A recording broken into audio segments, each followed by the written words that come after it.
Welcome to me, where suspenseful, thrilling, and mysterious stories will draw you into a world where the lines between reality and fantasy seem to blur. When the night falls, when all the sounds gradually quiet down, leaving only your own heartbeat and breathing, that's when these stories begin. Tensions, unsolved mysteries, moments that will make you hold your breath in fear or curiosity, all are waiting for you ahead. Find a comfortable seat, dim the lights, and let this sound guide you on a journey that is not for the faint of heart. I want each of you to leave a comment sharing where you are in the world. And if you are enjoying the episodes, don't forget to give a like and subscribe to the channel now. Relax. Are you ready? If so, join me in the first story right now. Harmful intentions. History shows that technological advancement brought about the end of civilization, fragmented into divisions that hastened its collapse. The problem was that the majority thoughtlessly embraced regression, while the intelligent proclaimed that freedom had ended long ago. Freedom ended with an algorithm that read intent, marketed as a savior, but fundamentally incapable of understanding logic. To avoid chaos and preserve harmony, the apology law was introduced. If the algorithm identified someone with intentions deemed harmful, the accused was legally obligated to apologize to the victim. If the accused apologized and admitted guilt, acknowledging that they had harmful thoughts, they remained in the registry, but were not punished. However, if accused 3 times, or if they refused to apologize, they were declared a danger to society and exiled to the zone of silence, a place where no communication with society was possible. On June 23rd, at 1:10 a.m., 2 lifeless men in bland gray suits appeared at my door. "You are accused of harmful intent," they said, offering no further explanation. I had no choice but to go with them. The 2 gray men escorted me to a claustrophobic cell with concrete walls, no windows, and a single chair in the center. They told me they'd come for me at 6 in the morning to take me to trial. It was already 3 a.m. All I had was panic and the chair. In those few hours, I tried to recall all the harmful intents I might have harbored in my life. The problem was that I was one of those quiet, introverted types, a person everyone says wouldn't hurt a fly. Nothing came to mind. I recalled no one provoking harmful intent. I was used to being a doormat. Tired of fighting back, I spent my days writing. My wife had left with her colleague, and I preferred the solitude to her insults, calling me useless. Silence, at least, offered peace. Society, fractured by the constant surveillance of the algorithm, had left me without friends. That was the problem. I had lost the will to live in such a society, along with any desire or intention. Smoking, drinking coffee, and writing were habits, not intentions. Detention bewildered me. I didn't even live with intent. I suppose it was precisely 6 o'clock in the morning when the 2 gray men returned for me. They didn't strike me as the type to joke about seconds.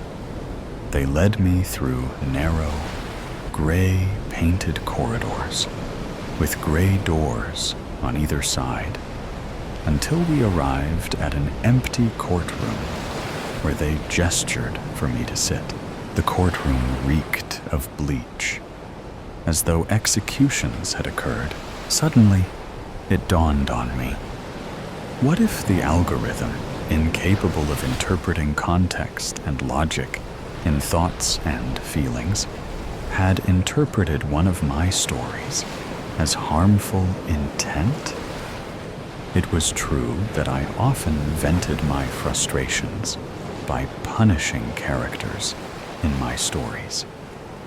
The algorithm must have misinterpreted every artist. That explains the disappearance of art. At that moment, a prosecutor burst into the courtroom as swiftly as a swallow's tail. But there was no defense attorney. That profession no longer existed. The prosecutor was a tall, skinny man, one of those people you'd say had been consumed by malice from the inside out. A worm, a tall worm with feet. He wiggled constantly, twisting as if he itched all over or urgently needed the restroom. As the worm ignored me, I let my gaze wander across the courtroom. The gray walls pulsed, rearranging with each blink. Above the judge's bench, AI slogans flickered erratically. Freedom is the absence of choice. Apologize to survive. Their chaos reflected my growing despair. It became clear that I no longer existed, even as an artist. AI wrote instead of me. The worm wiggled, pointing to the door. A figure entered, the judge of intent, and took his seat at the bench. His mismatched face and darting eyes gave him a grotesque, puppet-like appearance. When he spoke, his voice didn't match his mouth. His lips, twisted in perpetual disgust and drooping to his neck, bore no relation to the words emerging as if dubbed. For a while, the judge leafed through documents in complete silence. I assumed they were about me, though I couldn't imagine what they might contain. I didn't dare to speak or ask. When he finished, he looked at the worm, who leaped to his feet as if stung, and began speaking in such a formal tone that I struggled to follow. Your Honor, the accused was caught red-handed in the act of harboring harmful thoughts, and the prosecution will easily prove this. Only then did he take a breath. You are accused of thought crimes, the judge said. Which thoughts? I asked, my voice cracking. He paused, tilting his head like a machine processing input. Your thoughts. All of them. But Defensiveness confirms intent, he interrupted. My voice collapsed in my throat. I didn't know what they wanted me to confess. And perhaps neither did they. How do you plead? The judge asked, his voice rasping, as though he'd been smoking 2 packs of cigarettes a day since birth. Plead. Your Honor, I mimicked how the worm addressed him. Plead to what? The accused refuses to admit guilt and apologize to the victim, thereby obstructing the legal remedy. Legal remedy? I thought. Am I sick? Sick with what? Does the prosecution have witnesses? The judge rasped again, directing his gaze at the worm. The worm grinned, as if he'd been waiting for this moment. We call the accused's teacher as the first witness. My teacher, I thought. Back when I went to school, there was no algorithm. If anyone acted harmfully, it was that tyrant of a teacher. The teacher, nicknamed Psycho, entered, older but unchanged. He had been infamous for flailing and throwing things in class, only to quickly smile as if nothing had happened. Hence the nickname. Now, Psycho was frail and nearly blind, bumping into the witness stand before taking his seat. When given the word, he began in a saccharine voice. Your Honor, I did everything in my power to properly shape this boy. Perhaps I even contributed to his harmful nature, but my hands were tied. As a teacher, I wasn't allowed to discipline him more severely, and by nature, I am a gentle soul. While Psycho spoke sweetly, I pictured him hurling chairs. He had harmful intent, Psycho said. When boys beat him, I saw retaliation in his eyes. Retaliation? I feared. I also recall a literature class where the students were asked to write essays about their father's occupations. When I called on him, having no father, he hadn't completed the assignment. Naturally, I gave him a failing grade. His tear-filled eyes turned red as blood. I swear he wanted to burn the school down. Burn the school down? I just wanted to cry. As I've aged, some memories have faded, but I can swear to this. One day, when other children pointed and laughed at him because his mother still brought him to school and waited for him after class, he wet himself. I'm certain he imagined a gun at that moment. They weren't pointing at me, I thought. They were throwing rocks at me while I cowered in the corner, bloody and bruised. Your Honor. Psycho leaned forward, his eyes wide with sincerity. The accused often sat in my class and stared out the window. I saw the intent in his eyes, an intent to escape, to defy the order of the classroom. The judge nodded gravely, pronouncing, "Escapism leads to anarchy." He has been a menace to society from birth. There is no doubt that he is guilty.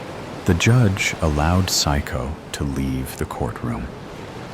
As he shuffled out, painfully slow, or as fast as he could manage, I wondered, how is it possible that even after these absurd and grotesque accusations made up by a tyrant, I feel harmful intent toward him?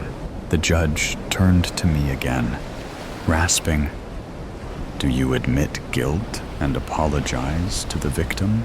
"Guilt for what?" I asked, confused. Am I actually on trial for one of the ridiculous situations described by a madman?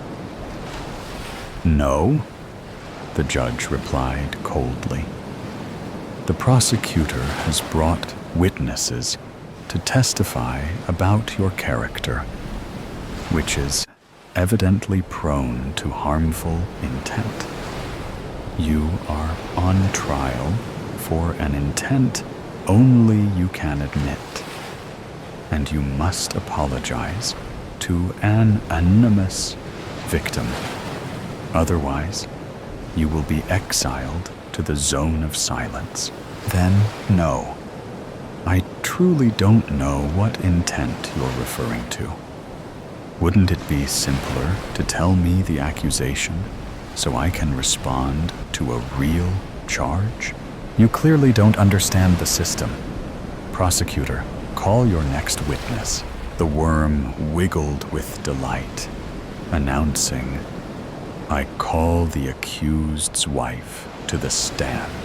She entered, adorned with gaudy jewelry, her hair styled into an overdone perm that made her head look enormous. Her makeup-caked blouse emphasized her unattractiveness. A harpy, I thought. We had vowed to stand by each other in good times and bad. Yet here she was, standing as one of the pillars of doom, ready to crush me. I sat there, devastated, staring at the table, holding my head. I didn't have the strength to look at her, perhaps the most important person in my life, betraying me to prove her loyalty to the system for her own survival, unconsciously blending the dialects from my southern birthplace and her western home. She made a strong effort to speak in the central dialect. It was quite funny, but my reaction barely reached the corners of my lips. The main heroine of a Turkish soap opera couldn't have been more unconvincing and exaggerated. Your Honor, she said tearfully, though no tears appeared. This man stole my youth. The algorithm should have caught him sooner. She clutched a tissue she didn't use. He once asked if I was happy. Such doubt is harmful to harmony. I had once loved her confidence until I saw her superficiality for what it was. She added a sniff. I love this man, but I love the truth more. I'll tell you everything. The truth that the perm wasn't the best idea, I thought bitterly. I married him out of love, but he hid his harmful intent until the wedding. Soon after, he began calling me degrading names like useless and a rag. I looked up in shock. Why is she blaming me for her words? I feared his intent to harm me or end any chance of having a child. She threw herself across the bench dramatically, sobbing loudly, but still without a single tear. This deeply hurt me. After years of silence, I reacted with a yell. What are you saying? How dare you? I begged you for a child all these years, but you said you didn't want some brat to ruin your beauty. The judge interrupted me with a loud thump of his gavel, stating that he wouldn't allow me to insult the poor woman on the stand.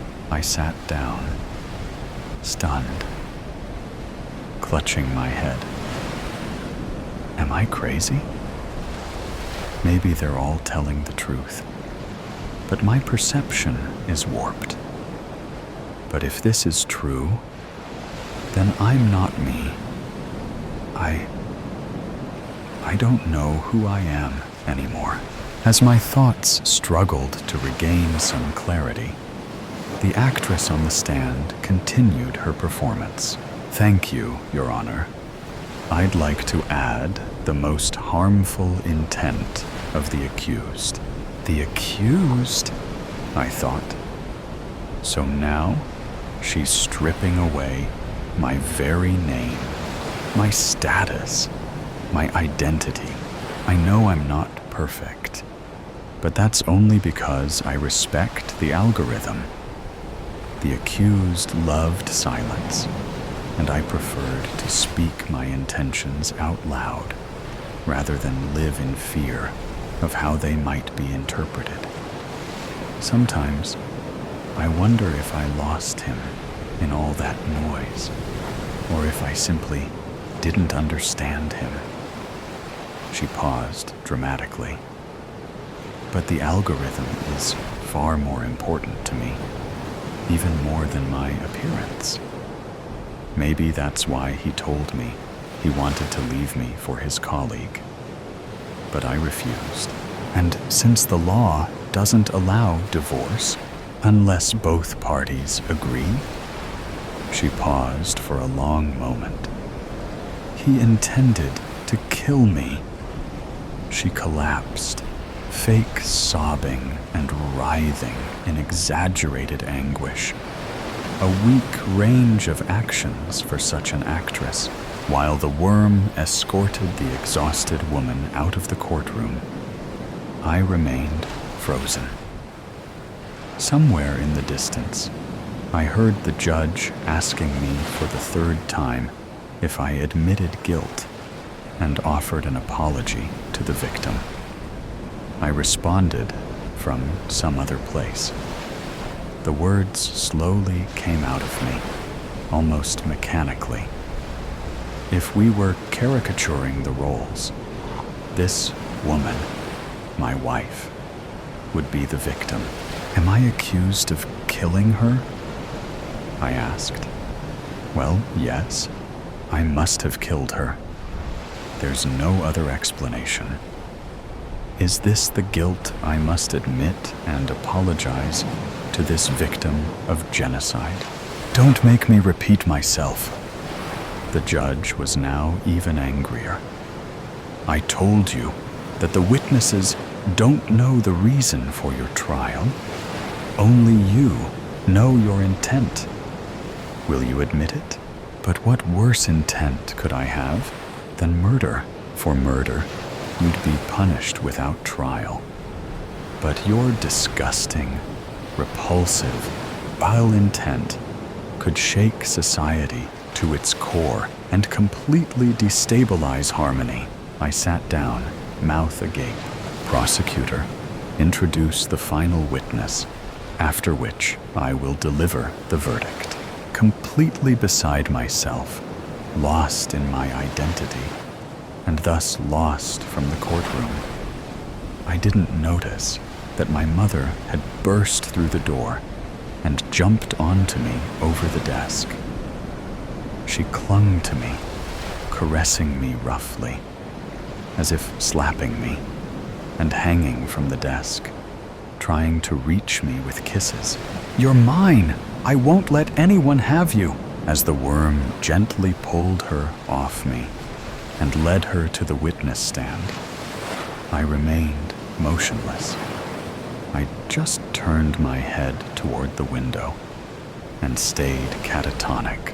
Meanwhile, she wailed, "Let me take him home. I won't have anyone to sniff my flesh to see if it's gone bad, to call to come for me every time I have a diarrhea attack." He didn't mean it. All the teachers loved him. His wife adores him. He's a model citizen. I never let him out of my hands. He's my baby, my lover. He's my trophy, proof of my perfection. If you condemn him, you condemn me too. Come to mother, son. Let me nurse you once again. I stared through the window, a lifeless person inside me, into the lifeless city. In the background of the so-called harmony, this society operates like a perfectly tuned machine. Silence on the streets, people moving in neat lines, with minimal interaction and a complete loss of the spontaneity of human connection. While they forcefully dragged some madwoman out of the courtroom, I noticed the passers-by didn't even raise their eyes, as if everyone had already been condemned to silence. Absently, I heard the judge asking me for the last time if I admitted guilt and offered an apology. Out of my body, as if hypnotized, I whispered, "What guilt? For what? Who?" I've always been more afraid of hurting someone else than myself. The worm, now almost gleeful, turned to the judge, who looked at me with wide eyes. "So, you admit?" "What am I admitting?" I asked, my mind still reeling. "You admit your harmful intent?" I didn't understand. The judge nodded to the worm, who whispered to me, "You just admitted your harmful intent." What did I say? That I would rather hurt myself than hurt others? "Yes," the worm rejoiced, and then it hit me. The previous night, I had thought about how I never quite fit in, how I had no life or expectations, and that the best thing would have been to end my life long ago. So that's it? I'm being accused because suicide seemed like the only way out. The judge regained his official tone. "Accused, stand up. It is my duty to read the law to you again. The court offers leniency. If you admit guilt and apologize, the punishment will be light, but your name will remain in the register of those with bad intent. If you are accused 3 times or refuse to admit guilt and apologize to the victim, you will be declared a danger to society and exiled to the zone of silence, a place where no communication with society is possible." What will it be? Declare yourself, apologize to the victim, or be declared a danger to society. I pose no harm to society, only to myself. So I must be the victim. Yes, I am the victim. All these years, I've been helpless, not knowing how to fight, how to live, how to be human. That's why I intended to take my life. I finally spoke. "Your Honor, I admit I had a harmful thought," I said, "but not guilt. I will not apologize because it's not my guilt, and it's not for me to apologize." The judge's tired eyes met mine. He raised the gavel, declaring, "Guilty."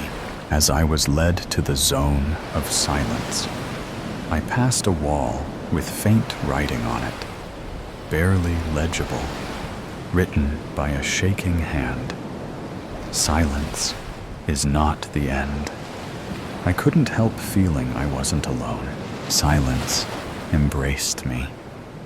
In it, I found myself.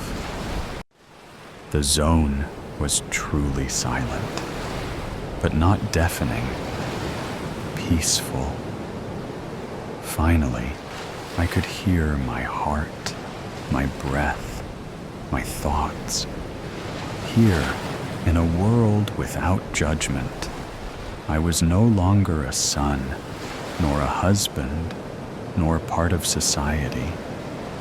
I was simply me. This wasn't the end, but the beginning. Silence. Let me exist. Silence is freedom, witch and judge. I am here, in my skin, in my flesh. My spirit clings to the body, not as a vessel, but as a home, and I will not be moved. I repeat the watchwords against division, clutching someone else's rosary. I repeat them. My nails grasp at a different bead, any other bead. My hands forget everything in their cloying desperation for the comfort of a warm wooden anchor. My eyes are drawn away from me. The tears do not help. I cannot see, but then I can.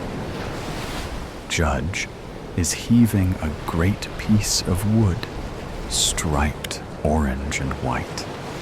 His back is hunched, and his feet struggle against the splintered wooden barrier. His mouth is statically agape, and his face does not contort or demonstrate any recognition of circumstance.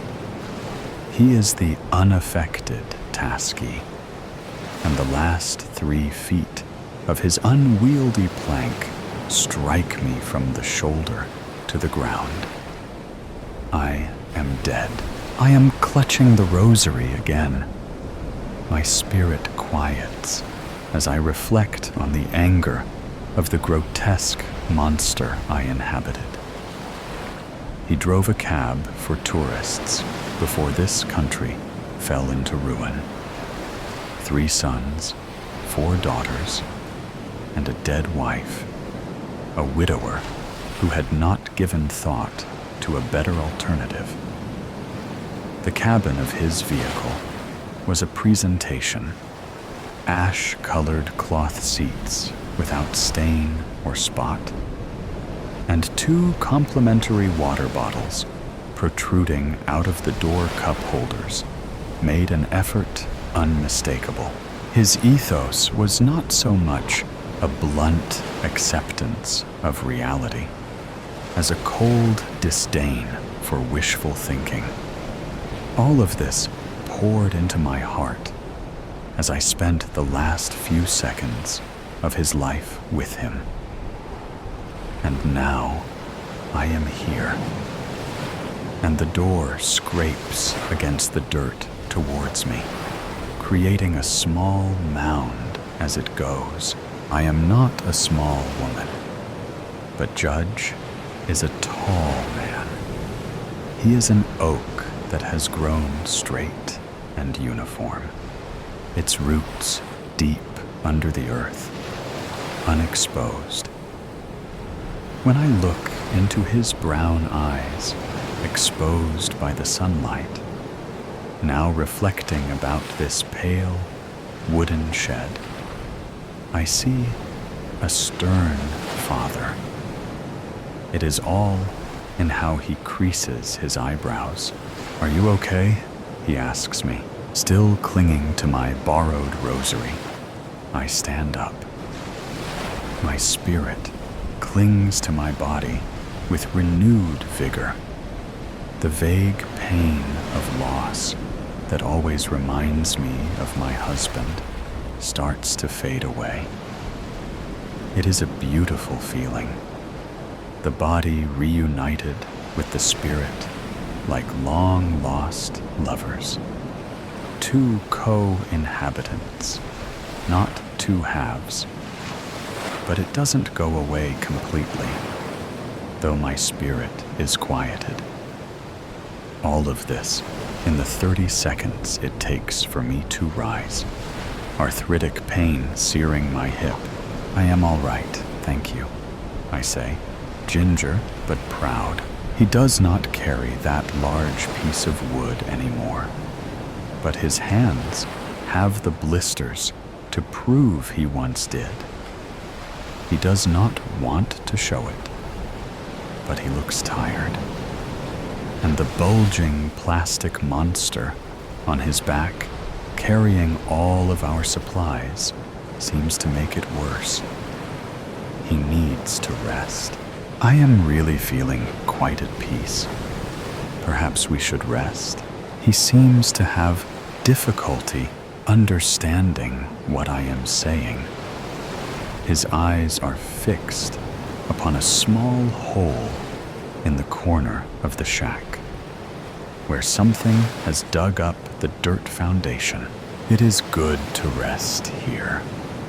His gruff voice and Italian accent remind me of an old Don from a mafia movie who spoke wistfully of the old country.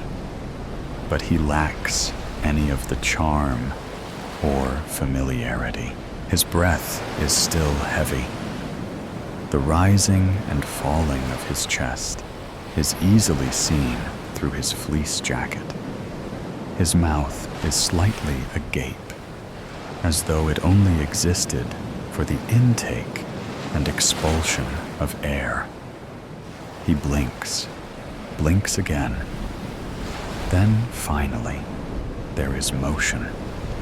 He does not spring into action.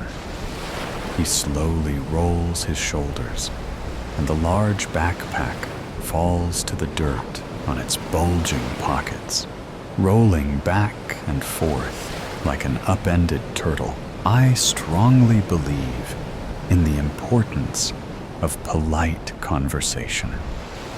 It is the only contribution I can make given my infirmities. What wondrous weather it is. He begins to unroll the sleeping bag. It is for me, of course. He is ever the gentleman in that way, at least. Was it a joy to have such weather in your youth? The sleeping bag haphazardly sprawled on the ground. He takes out a portable stove. His hands seemed designed to break the little dials, yet he turns it with shaking fingers and a hunched back, like a chef garnishing his signature dish. Perhaps you might tell me something of the flowers here. A special kind your mother preferred? I am quite shocked he has ignored me here. That kind of question is bound to get an emotion out of even the most stalwart Presbyterian. Alas, nothing. He opened the can of soup with his Swiss Army, and that means it is almost time for bed. And for the debriefing, of course. We are only one day from Monteriggioni. We have no food left. We have 1 liter of potable water. The terrain will not be difficult. The elevation will be difficult. We will leave at 600. We will arrive before 1800.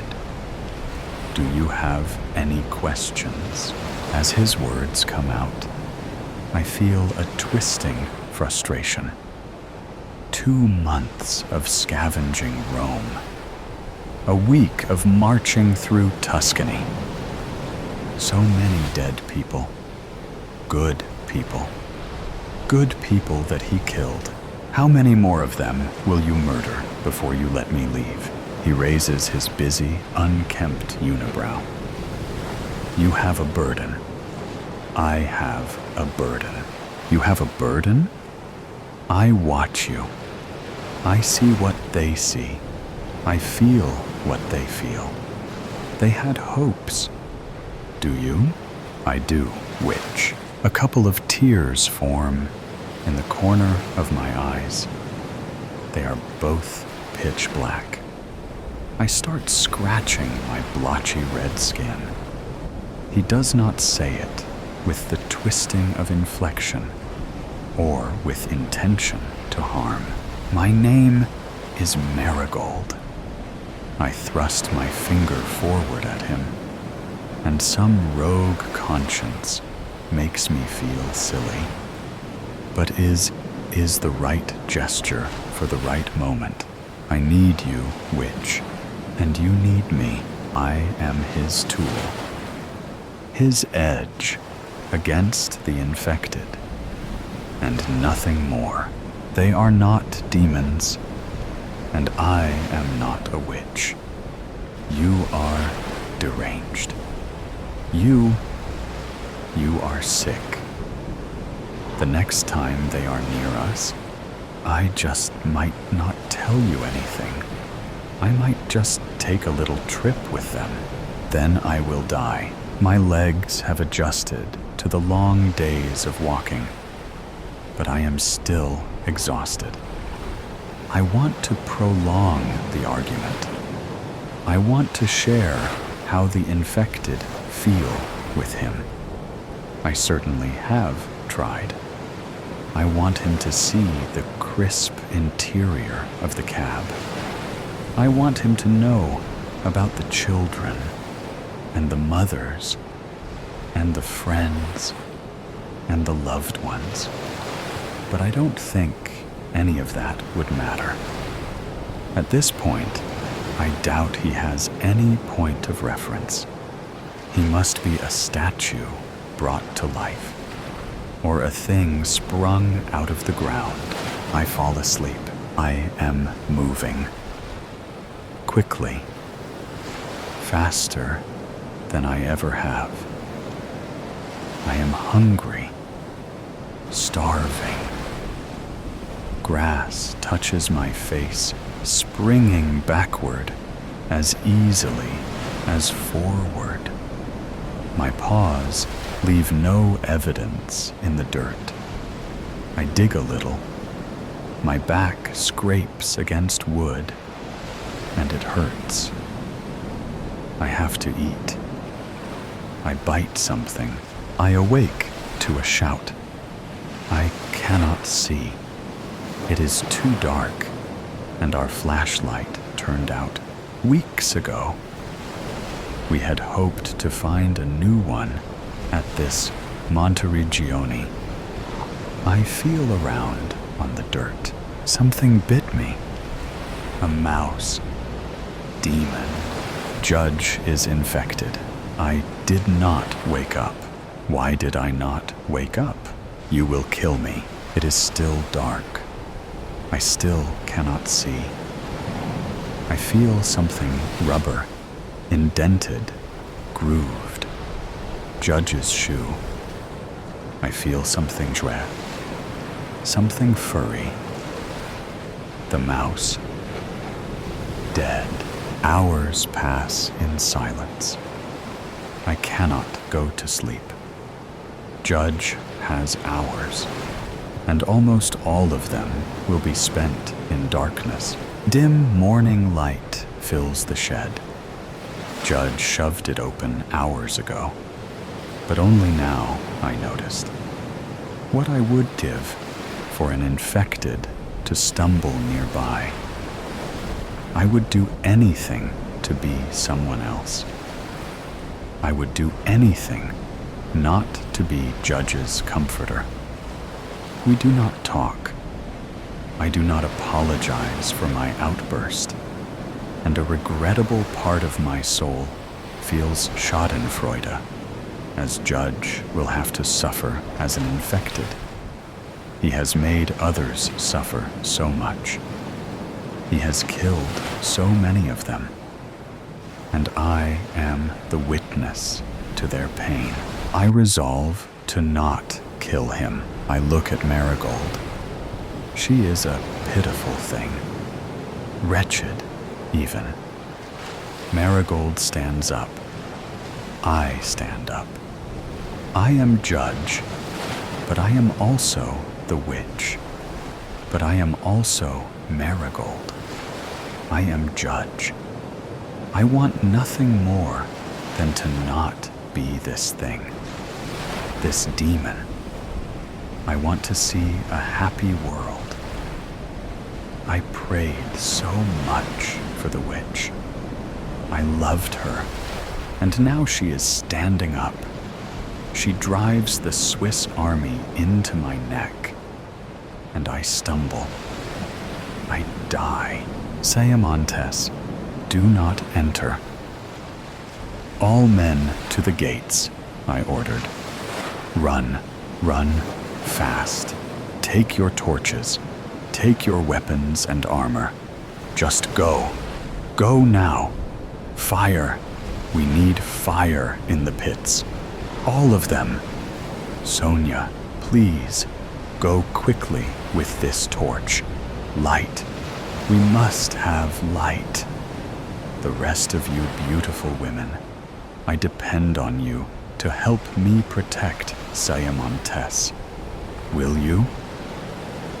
That was all I had to say, as they took action barricading the massive castle doors. It was late when the guards alerted us.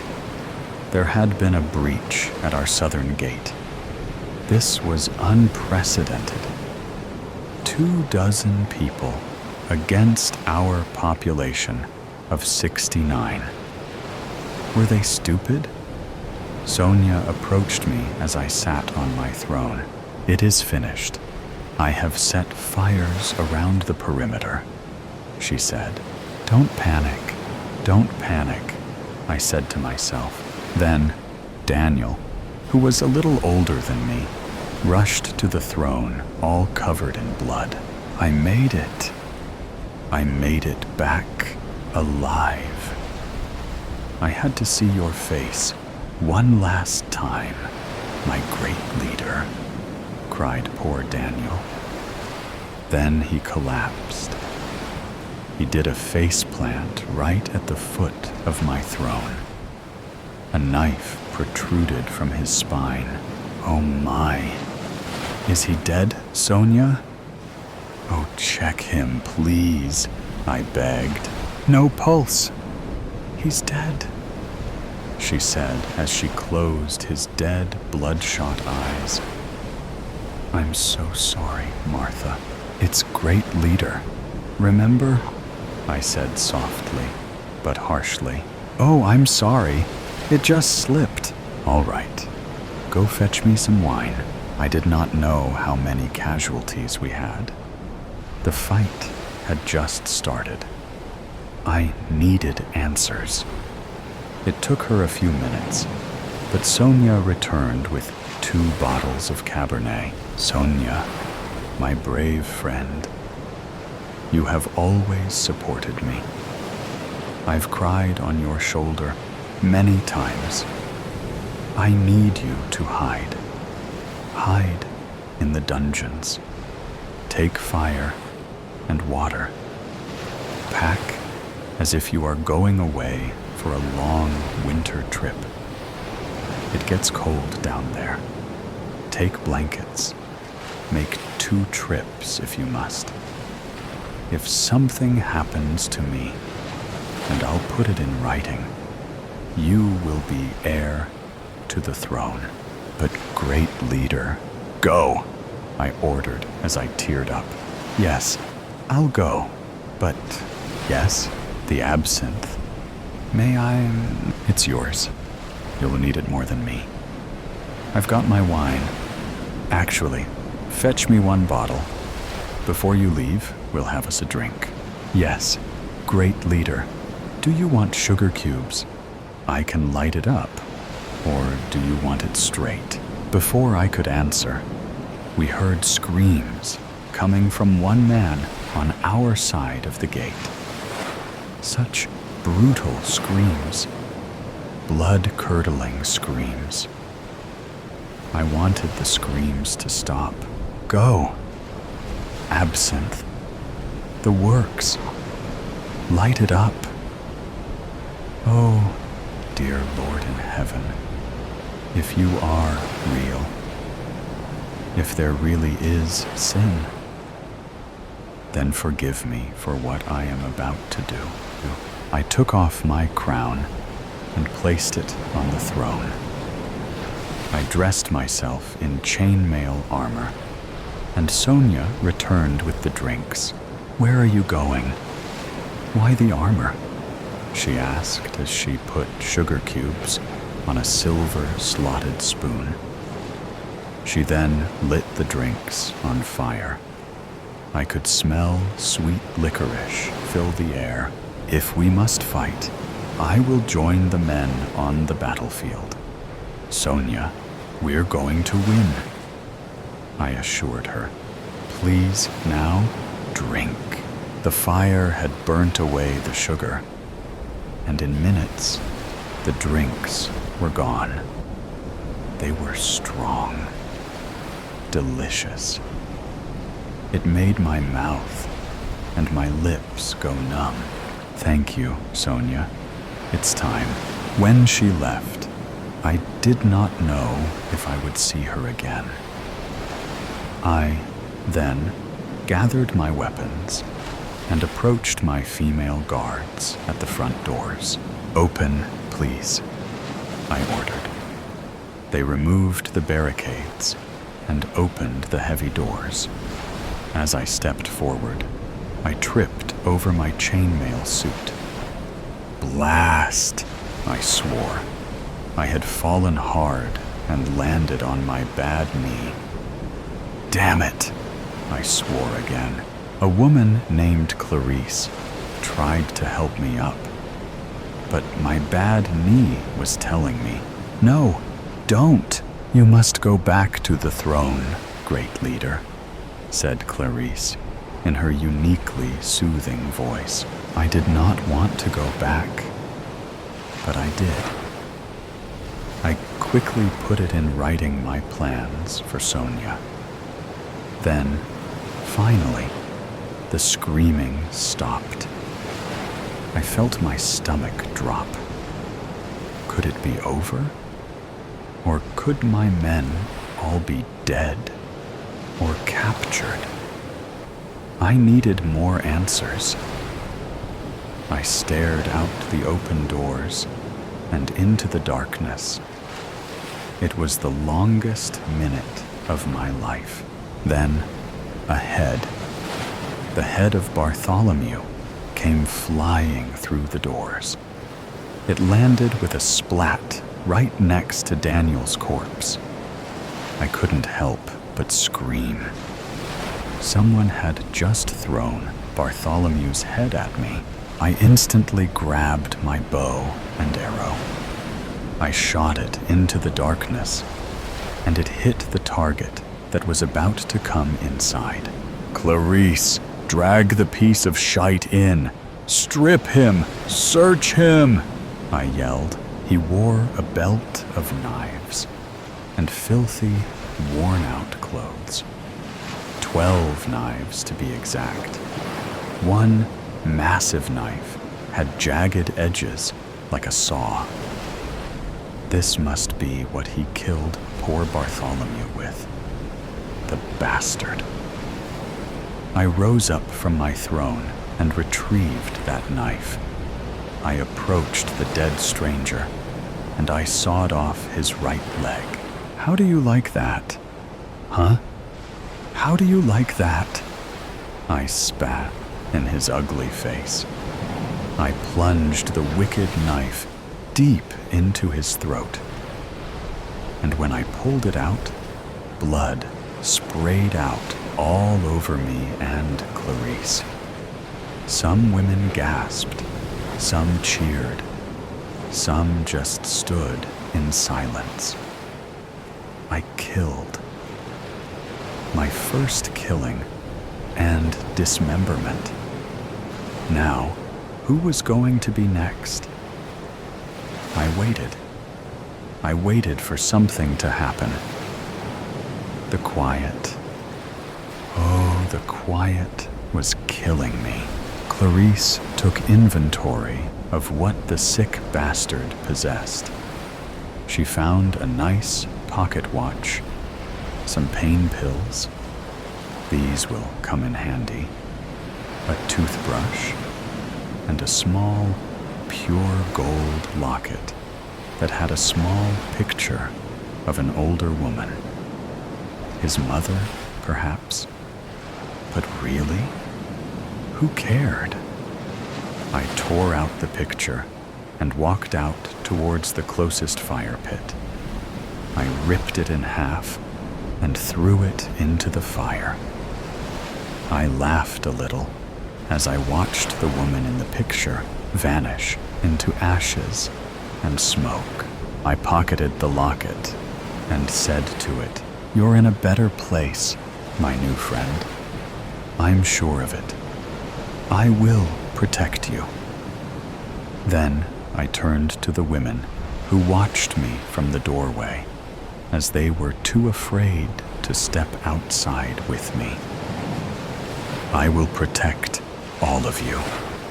Tonight, we will have victory. I believe it. Do you believe me? We can take these common and dirty people." As I got closer to the women, I had them all huddle around me. I spoke as quietly as I could. "Here is what I'm thinking. We spread out around the fortress, stay close to the fire pits, as we shall light our arrows on fire and kill these common fuckers." Then it happened, and my heart just broke. An arrow flew right past me. It almost hit my head. A great assassination attempt. It hit Clarice in her left clavicle. She collapsed. "Spread out. Shields up," I screamed. "Don't panic. Don't panic," I whispered to myself. "No, don't." Then I heard one of the sweetest, most soft-spoken women you could ever meet. Beatrice scream, "I see them. They approach us from the south. Great leader, permission for us to light our arrows? Permission to set the skies ablaze? Women, guard your stations. Prepare yourselves for battle. Now light it up. Light up the sky. Aim, and..." Then I heard a male's soft voice whisper in my ear, "Peace. You have the power to make peace. Peace. Peace would not bring back Daniel or Bartholomew." "Fire," I ordered, and the spectacle was amazingly breathtaking. The arrows lit up the south side of Siamontes. They landed in unexpected areas. In the trees, in the pond, in one man's shoulder, and beyond. I counted 3 fallen men from the first round. When the flames went out, it was so hard to see. Were they charging us? Where the hell were our men? I ordered another round to be fired. "Take aim at whatever moves. Fire at will," I ordered as I retreated to the bathroom to relieve myself. Even during these times, I felt it was important to be a lady. While the other women may be squatting in place, I preferred my privacy. There had to be more than a dozen men out there ogling them. There had to be. As I raced through the corridor, I stopped suddenly. I heard something behind me. Not screams, but footsteps.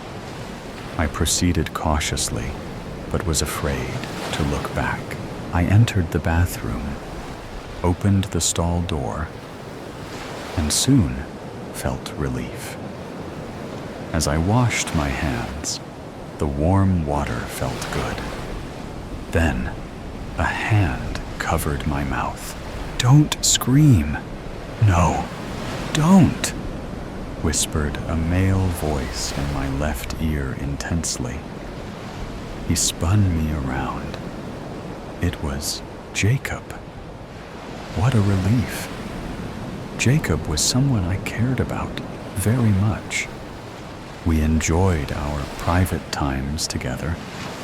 We had hot sex. He was quite possibly the best I had ever had. He uncovered my mouth and smiled at me with perfect chops. "What are you doing here?" I asked. "The men are to guard the gates. I needed you to protect the women." I became unglued. Why is this happening? How many men have we lost? This is not okay. Why are you so calm? He grabbed both of my arms and told me to be calm, to listen closely.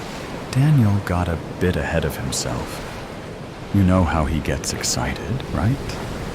Well, he just took off, running towards the southern gate. He had his torch, and we told him to stop, to wait. But he just kept running. Then his torch went out. It was like he just disappeared.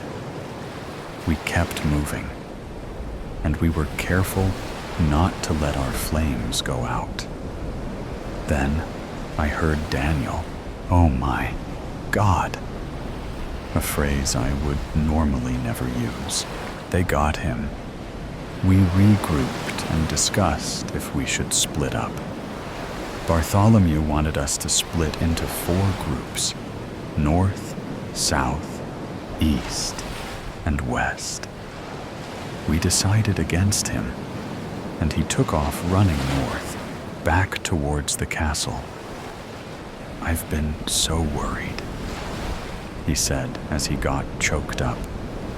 Apparently, he did not see the corpse and the head by my throne when he entered Sayamontes. I made sure it would stay that way, at least, until morning, or the end of the battle. Whichever came first. "Jacob, I sent Sonia away to hide in the dungeons," I said as I wept. I miss her sweet face already. She was my kindred spirit, my best friend. I took a deep breath and reached for my document I had folded and slipped into my chainmail waist bag. Jacob read the letter with haste. "What's this about her being heir to the throne? You don't honestly believe these commoners are going to kill you, great leader?"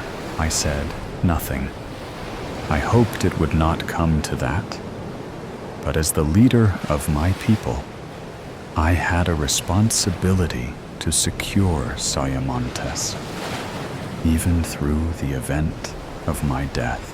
"Jacob," I whispered, "can we make quick love before we go back? I know it isn't ladylike for me to ask, but I keep thinking they're going to take me away. Or worse, send me straight to the gallows. I know deep down that I am sterile, so even if I survive this, I will never be able to produce an heir to the throne. Oh, please, make love to me." And he did, right there on the bathroom floor. We continued until we had both been pleased. It did not take long, as Jacob always knew what he was doing. We both giggled as we left the bathroom. We were being completely inappropriate. While my people may be dying, we were making love. It was foolish, but needed by both of us. Jacob expressed he had great mental clarity after our encounter. As we exited the corridor, I gasped. "Beatrice!" I screamed. She stood in the doorway with 3 arrows sticking out of her abdomen. She stood there, solid. She did not scream. She was surging with adrenaline. She would guard Sayamontes with every ounce of her energy. "Great leader, we are winning!" "But I shot Micah," she said, ashamed. "He was out there in the mix without armor. I shot him. I did," Beatrice cried. "He was the love of my life." Then she finally broke down. She took an arrow out of her pack and shot her left foot with it. "That's what you get, Beatrice. That's what you get." She then sat down in the doorway. She leaned her head up against the door and died. "No, please!" I rushed to her, and an arrow grazed the skin of my cheek. But I did not care. I checked. No pulse. She was dead. And for what? Oh, poor Beatrice. Where was your shield? What did they want? What were their demands? Disoriented again, I stood up and walked towards the brave women that continued to fight. There was Gloria. She always beat me at cards. Samantha never stopped smiling. I watched her for a moment. She was targeting one commoner, arrow after flaming arrow. She did shoot at the guy. She was having the time of her life. She smiled big and laughed. "Take that, you bastard," she said as she nailed her target in the forehead. Were we winning? I think we were. "Jacob," I paused. "Where are the other men?" "Jacob, we got separated. Separated in all the chaos." That's all I can say. The next thing I remember was being alone in the darkness. My torch had gone out, yet I was so careful not to let it. Then I found myself backtracking to Siamontes, a deserter. Jacob was a deserter. He carefully reached for my arms, but I pulled away. Samantha raced inside, laughing. "Hey guys, look! They got my ear, and it doesn't even hurt." I shook my head. Was everyone losing it? I wish I had some feathers to give to Jacob as a symbol for his cowardice. Tar and feathers also seemed like a good idea. We could send him to the commoners on a rail. Do with him what you must, and leave the rest of us be. I want you to leave Siamontes, never to return. I did not have to say any more. His time here was done. He knew this castle as well as I did. I folded my arms as if to say, "I'm done. Find your own way out." We were nearing the final stretch. I could feel it. As Jacob fucked off, I checked on my women. One by one, I checked on each of them. "Are you hungry? Can I cover for you while you take a break?" I asked questions like that, and no one took me up on my offers. They were such strong women who wanted to stand their ground. Such loyal women. A few had fallen, and they will be missed. Celebrated even. I returned slowly to my throne. At this point, I wanted to saw off my own leg. It hurt so bad, Siamontes, I muttered. "You shall always be mine." I heard chatter coming from the women outside. Frantic chatter, or was it excitement? "We caught one!" exclaimed Miranda. one of our oldest people. I shot him right in the caboose. He's down there by the bridge, crying. The pathetic little cur. Come with me to go fetch him. Come on now. Usually, I give the orders. But when Miranda says to do something, you do it. She led me to the commoner. My heart raced as we approached with extreme caution. I did not know what to say, what to ask him, so I said, "Why? Why are you doing this? You're all going to die." The man just panted and stared at me for what was the second longest minute of my life. Then he said, "You got a pretty castle. What's it called?" "Sayamontes," I said, as I withdrew that wicked knife. I handed it to Miranda. "Now saw off his head." I grabbed his hair with both of my hands. He squirmed and moaned. Then Miranda sawed away. She took great joy in it. Blood drenched both of us, but we did not care. As we turned around, the rest of the women were standing at the castle's entrance. They sobbed great tears of joy as they watched us. Even Samantha was crying. That never happened. Could it be? Was he the last one? Was it over? I grabbed Miranda and held her close. I kissed her forehead and said, "Oh, Sayamontes, my beautiful castle filled with my beautiful people. Say, let's go get cleaned up. Tomorrow we can start a new chapter. It will be just us girls." The Wrath of La Vipera, Nera. How long has it been?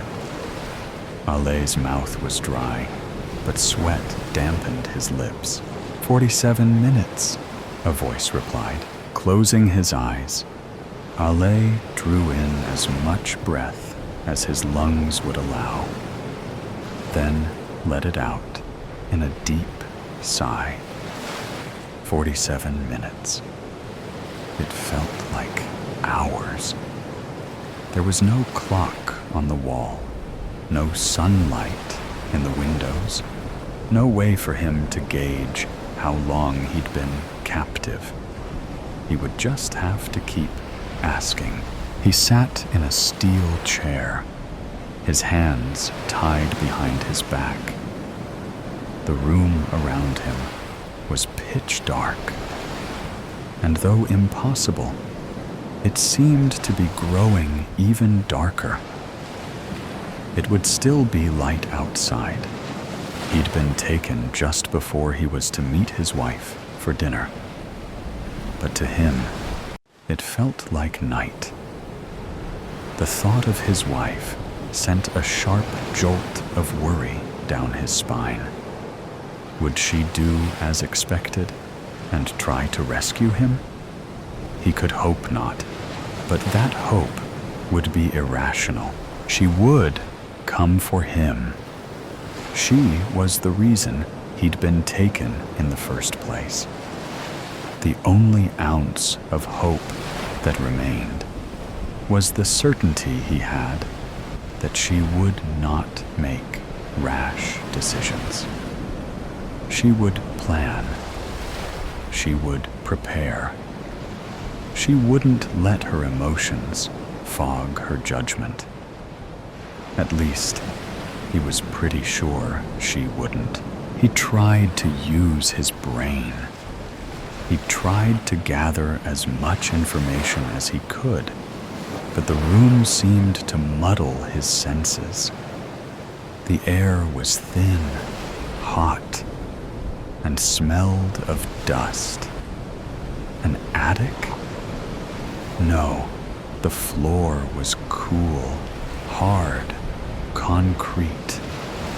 It felt small enough that had they not been tied, he could reach out his arms and touch both walls.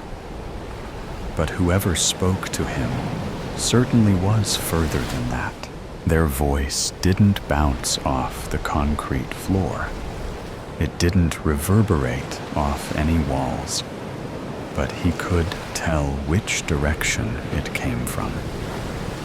They weren't close enough that he could sense them near him, but the room felt far too small for them to be more than an arm's length away. He would have to rely on something else. What could he remember? He had just left the house. His head was down, and he was fiddling with his car keys. He didn't see them coming.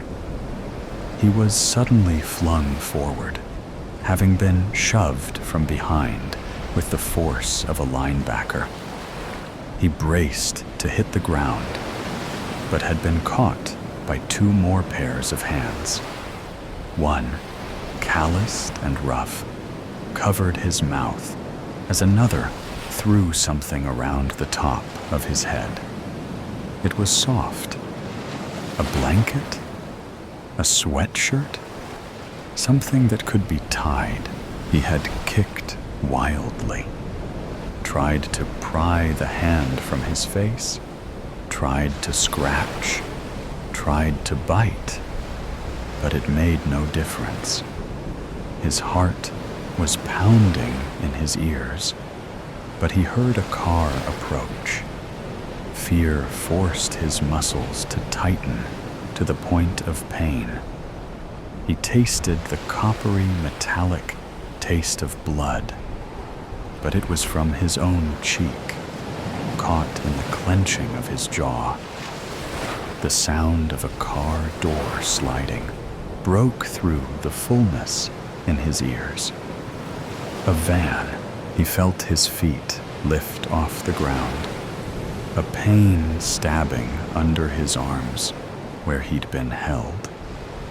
He came down hard on the floor of the vehicle, his face feeling cold where the hand had lost its grip.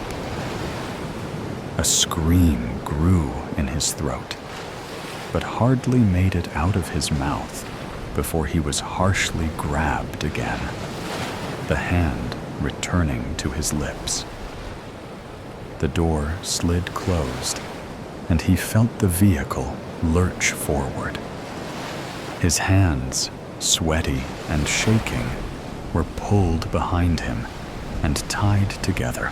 Someone spoke from the front of the van, firm and demanding. "Don't hurt him unless you have to.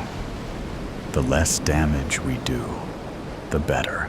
That should have been reassuring, but he knew he wasn't the target. His wife had made enemies. It was inevitable in her line of work, and he knew the danger. Years with no incidents had given him a false sense of security. He should have taken the time to prepared. A self-defense class or two might have done him some good, or learning to shoot a gun. It wasn't for his wife's lack of insistence. He just kept putting it off. And now it was too late. Surely she had prepared, right? Surely she wouldn't fall for a trap like this. She was clever. He had faith in that. He didn't know how long they'd driven, not for sure, but it was long enough for the hand on his mouth to relax, and for him to know that yelling wouldn't help him. When the van stopped, he'd been pulled out of it and carried through a heavy door he remembered hearing slam. He heard the sound of heavy footsteps on stairs and the echoes that followed. A stairwell, then. He struggled to focus, the shoulder of one of his captors digging uncomfortably into his gut. He tried to shift himself to sit more comfortably, but he found he was held too tightly. There was the sound of unintelligible whispers, another heavy door, and moments later, he was lowered to his feet and pushed down onto a hard metal chair. Alessandro Fochetta. It wasn't said as a question. They knew who he was. He wouldn't give them the satisfaction of a response. Your wife, La Vipera Nera. How much do you suppose you're worth to her? He couldn't fight them off. He knew that the second they'd assaulted him, but he could keep his mouth shut. He heard his interrogator tap impatiently on something. A table?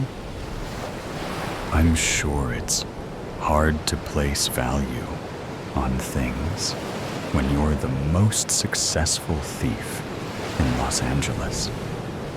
Money doesn't mean the same thing to you as it does to everyone else, does it? Silence.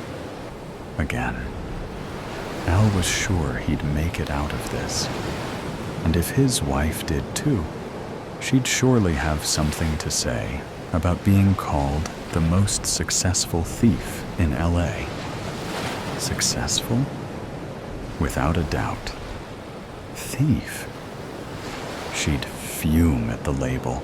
He found it hard not to laugh aloud at the thought. They were right. Money didn't mean the same thing to them.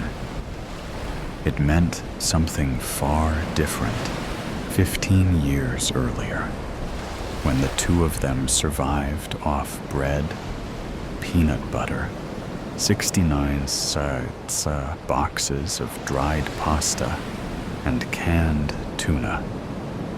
But now? Did money mean anything at all anymore? It doesn't matter. Once she sends us $20,000, you're free to go. Al felt a smile form on his lips. He tried to swallow the laugh that was threatening to burst from him, but it came out anyway. He heard a clatter, something thrown to the floor. Anger laced his interrogator's voice. What the fuck is so funny? Ale sucked in his lips, trying to stifle his laughter. 20,000. So you've gone and pissed off La Vipera Nera for $20,000? He fought another wave of laughter, reminding himself where he was. He didn't know these people. They could still kill her. There were plenty of people who'd pay more than $20,000 for her head. You could have asked her for $20,000. She might have wondered what for. But she knows what it's like to be desperate for money. It's what had gotten her into the business she was in, after all. Instead, you decided to kidnap her husband and hold him for ransom. No, I don't think she'll give you the money, even if you really were just going to let me go. I think she's going to kill you.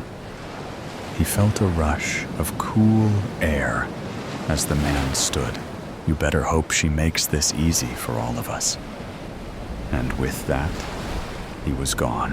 Ale leaned back, feeling the cool steel of the chair through his shirt. It felt nice. Wherever they had him, they hadn't bothered to turn on any air. He wondered what plan his wife would cook up, and let himself imagine it for a few minutes. The silence was broken by footsteps on the hard floor. and he felt someone lean over him. His breath quickened, but he forced it to slow. Their hand gripped the cloth at his head, and he felt a rush of cooler air against his forehead as it was removed.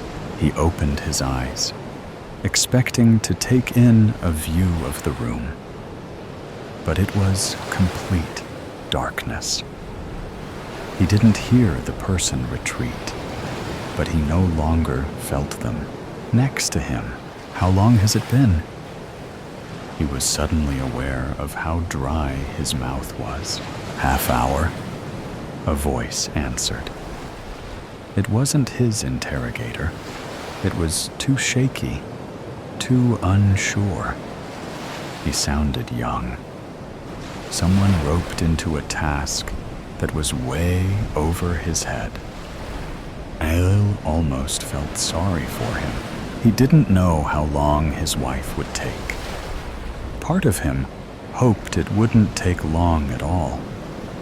But part of him knew that the longer it took, the more solid her plan would be. In the meantime, the room seemed to suffocate him. Sweat beaded on his face. He could feel it slide down his neck. He hoped he'd be conscious when she finally did come. He felt as if he was swaying, but in the darkness, he couldn't quite tell. How long has it been? 47 minutes. It had to be close to an hour now. He would have to prepare himself for hours longer. He wished he had a drink. Suddenly, a wedge of light illuminated the room as a door swung open. Al turned away, unaccustomed to the brightness. Through squinted eyes, he took in what he could of the room. The walls were covered with foam squares to dampen the sound. The only furniture was the chair where he sat, and an office chair that sat parallel to him. He could see someone standing in the corner, still bathed in darkness, the person who'd been keeping track of time. How had he done so? In the dark? There hadn't been the light of a phone, at least that Al had noticed. A frantic boy entered, his face pale and drenched in sweat. Cut his hands free. We need him. She's here. She's inside. He looked over his shoulder as if expecting her to jump out at him. The man in the corner was clearly shaken by the words, jumping forward to cut the tie at Ale's hands.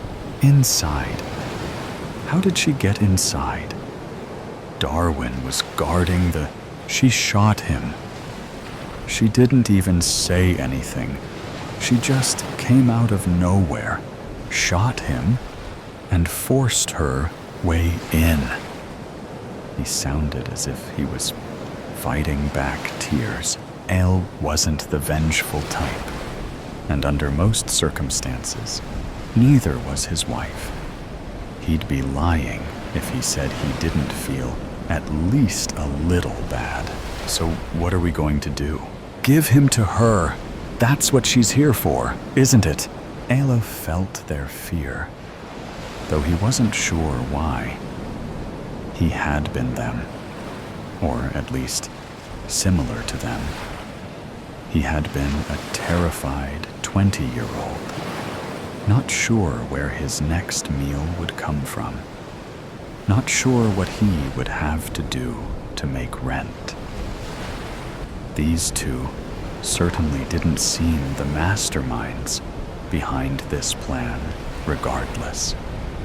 No, that was the man who'd interrogated him.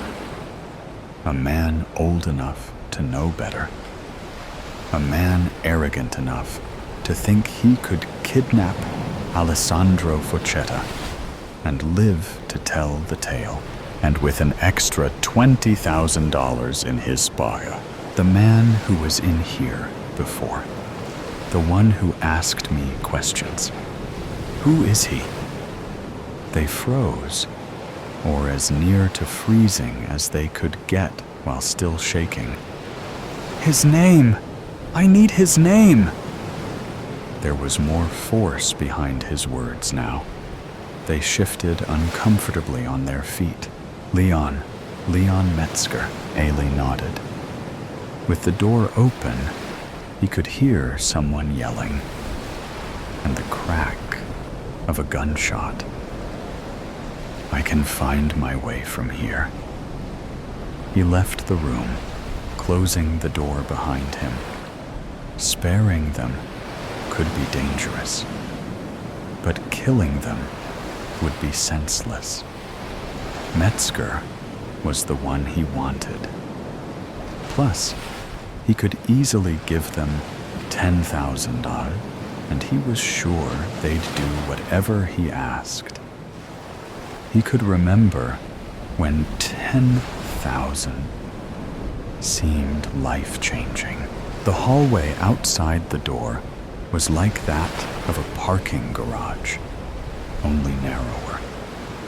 It was concrete on the walls and floor, with large, orange-tinted lights along the ceiling. He went toward the commotion.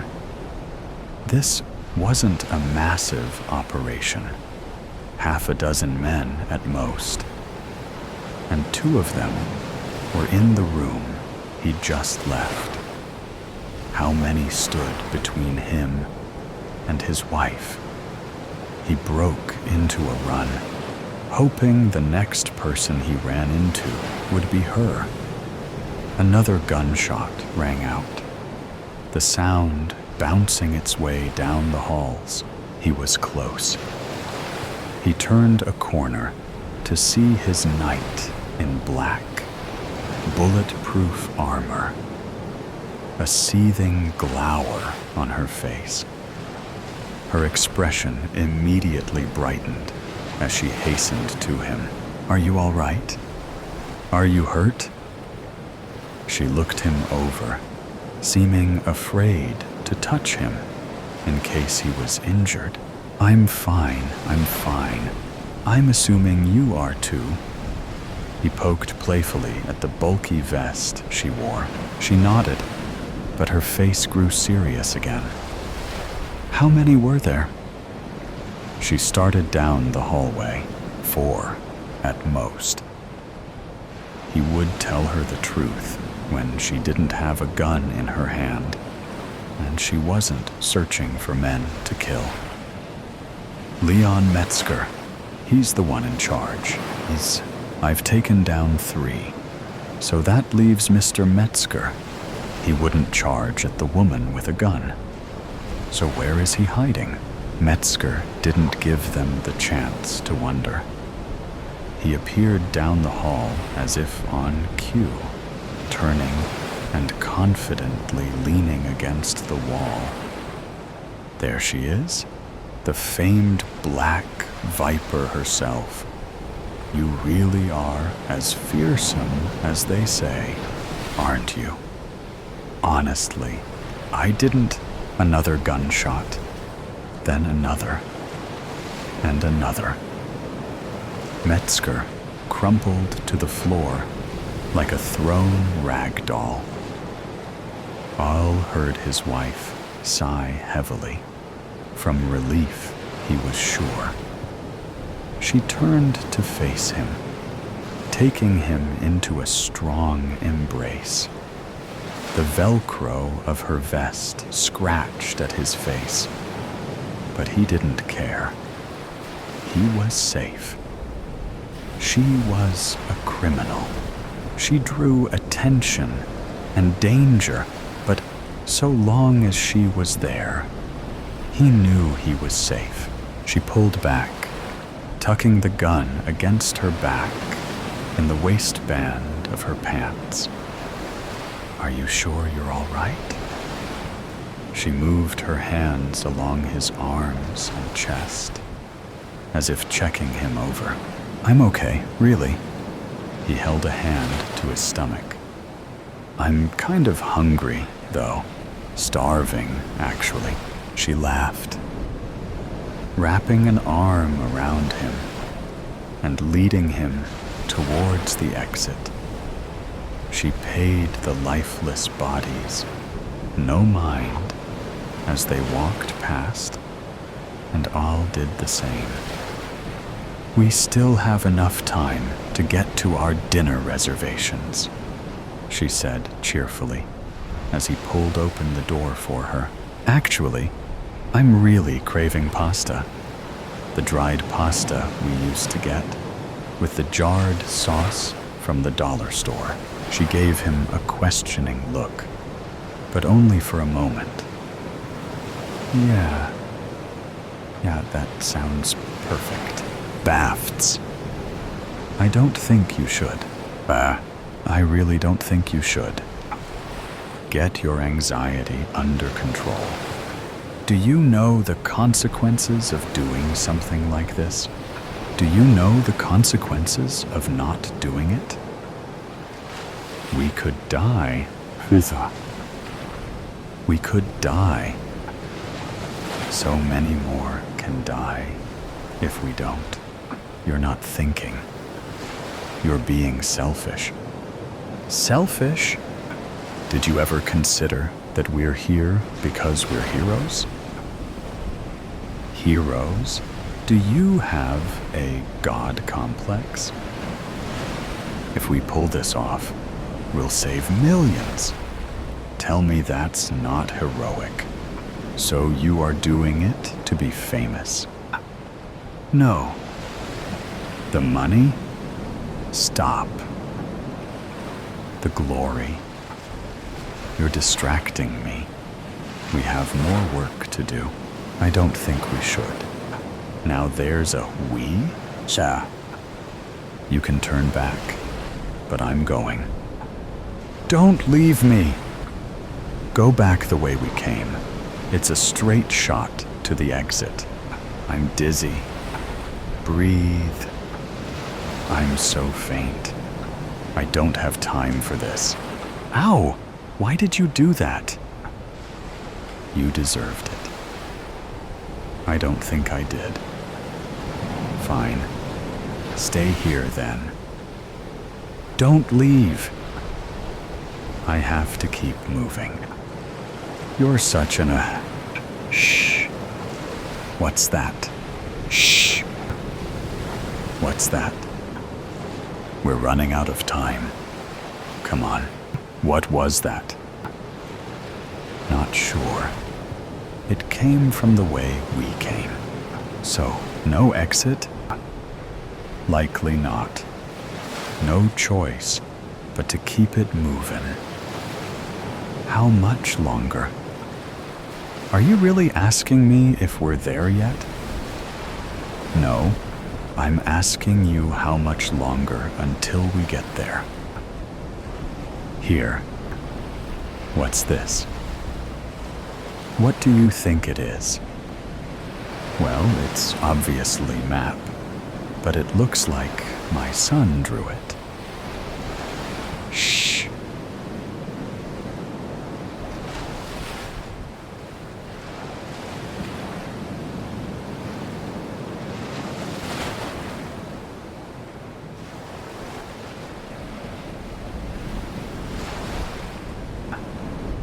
I don't know.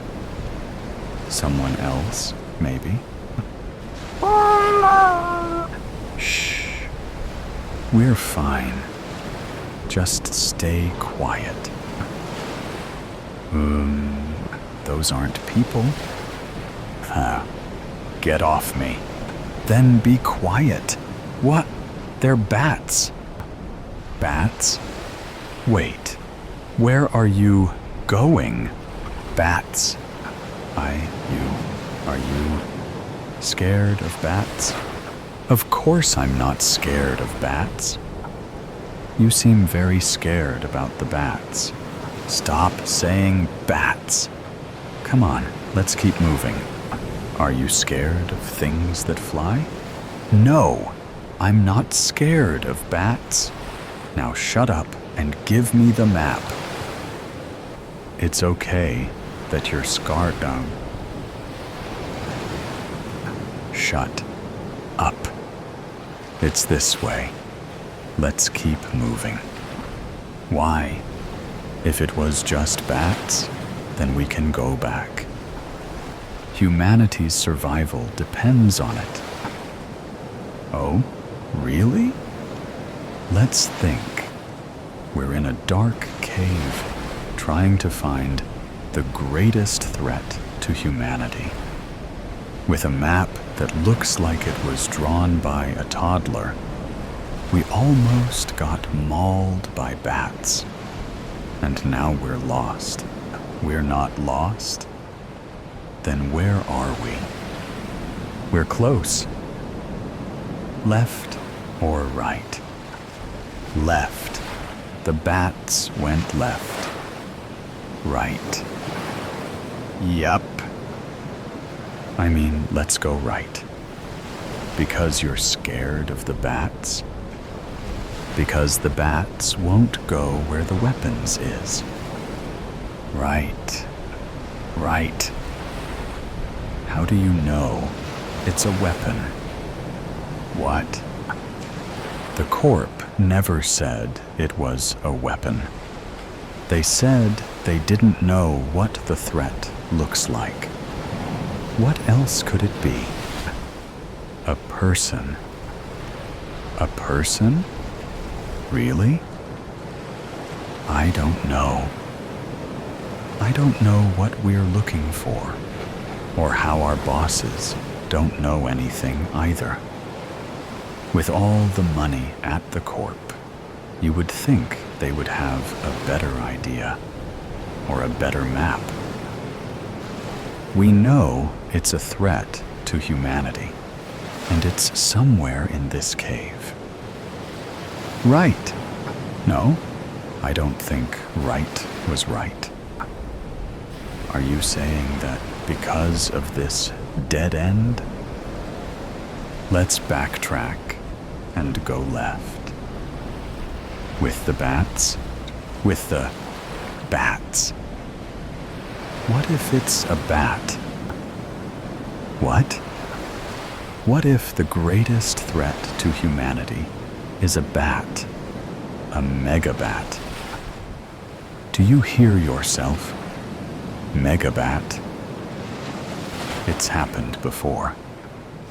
Humans are the greatest threat to humanity and the things they create. We're looking for a weapon, a thing, whatever you say. Let's follow the bats. You're so grumpy. Will you please shut it? Tam. I'm hungry. We don't have food. What do you mean we don't have food? We didn't bring food. We were supposed to be there already. What time is it? Oh, 200. No wonder. It's lunchtime. Lunch at 2 in the morning. I work the overnight shift. So, 10. What is it you do on the overnight shift? I'm the custodian. The custodian? Shh, you'll wake the bats. Explain. Right now. But explain, or we're not moving. And we're not eating. I thought you didn't have food. Explain. Now. Fine. I work as the custodian for the corp. Do you know Dr. Merlin? Never met her. Everyone says she's a kook. She's no kook. She's a genius. Very smart. Is that trail mix? Finish your story, and you get it. Last week, she was on edge. So I say, Dr. M, what's up? Yeah? And she tells me that there's new intelligence about some threat, and all of the field agents are cowardly salads. Cowardly salads? She's a tough lady, but she talks like an old-timey movie star sometimes. Her expressions. All right. So how did you end up here? Well, I told her that if there was anything else I could do to help her to let me know. So she put you in the field? Did you even have any training? I got about a week of training with the Corp. Are you kidding me? Can I have that trail mix? You didn't think to mention any of this to me before? I thought you knew. Trail mix? Here, let's keep moving. Holy shit. Uh-oh? No. I told you it was Bafts. Hey, my trail mix. Focus. Why aren't they on the ceiling? They look like they're protected something. Someone. What? Look, there's hair. Oh, no. Nope. I'm not going in there. Give me the trail mix. Stop thinking about food. Give it to maybe they eat trail mix. Stop throwing it. You're gonna piss them off. Look, they like it. What are you doing? They'll follow the trail of the mix. Fuck this and fuck you. Stupid Corp putting me down here with a... It's working. Cowardly salad. Don't even Is that a real person? I told you the weapon wasn't a thing. Here, bats. Here, my little cutie patooties. Hey! Yes, you are misunderstood, little guys. No? Hey, she's not real. What? Who? The lady that the bats were crowding around. She looks fake. Like dummy, or a mannequin, or something. Oh no. What? I think that's Dr. Merlin. The kook? It's a good replica, like in a wax museum. You ever go to Madame Tussauds? Focus. I am. It's a good copy. Only thing is, the ring is wrong. She wears it on her left hand. Don't touch her! Wow. Did you just do that? I think so. I didn't mean to. It opened when I tried to move her ring. Why did you? Is that a laptop in her abdominal cavity? It's a transmitter. Is that a countdown? And coordinates. Do you know navigation? I know that one is New York. That's Moscow. 2 minutes. I think it's calibrated to all the major cities. 1 minute, 50 seconds. I can see that. I think it'll send signals to those coordinates where there's likely bombs or nukes or something. The mechanism can't be communicating via satellite. There's no service here. Yeah, not even the sat phone's working down here. It must be low-frequency transmissions, perhaps to another point right outside of the cave, which then likely connects via satellite. Yeah, I guess that makes sense. We don't have time to find the outside receiver, so we'll have to block the waves from here. You know a lot about radios for a custodian. Before I immigrated, I was a radio specialist for my country's special forces. Okay, I didn't know. You never asked. So what do we do? We need to get the bats back. What? They were keeping the equipment at the ideal temperature while keeping themselves cool against metal Merlin. If we can lure them back, then maybe they can provide enough insulation to cut the signal. That's stupid. That's plan B. What's plan A? We only have 1 minute. Plan A is that I will try to jam the equipment with my tools. Okay, what can I do? Go get the bats. What? I'm not familiar with this system, so plan A might not work. 45 seconds. Get the bats back here. Scare them, and they'll flock to Merlin. How do you know that? Do you have any other ideas? How am I supposed to scare the bats? They don't like fire. Take this Zippo and make a torch from something. I don't think 30 seconds. Merlin, what have you done? I believed in you. Now you betray humanity like this. What a shame, because you really are a genius. I have no idea how you made this transmitter, but it is very elegant.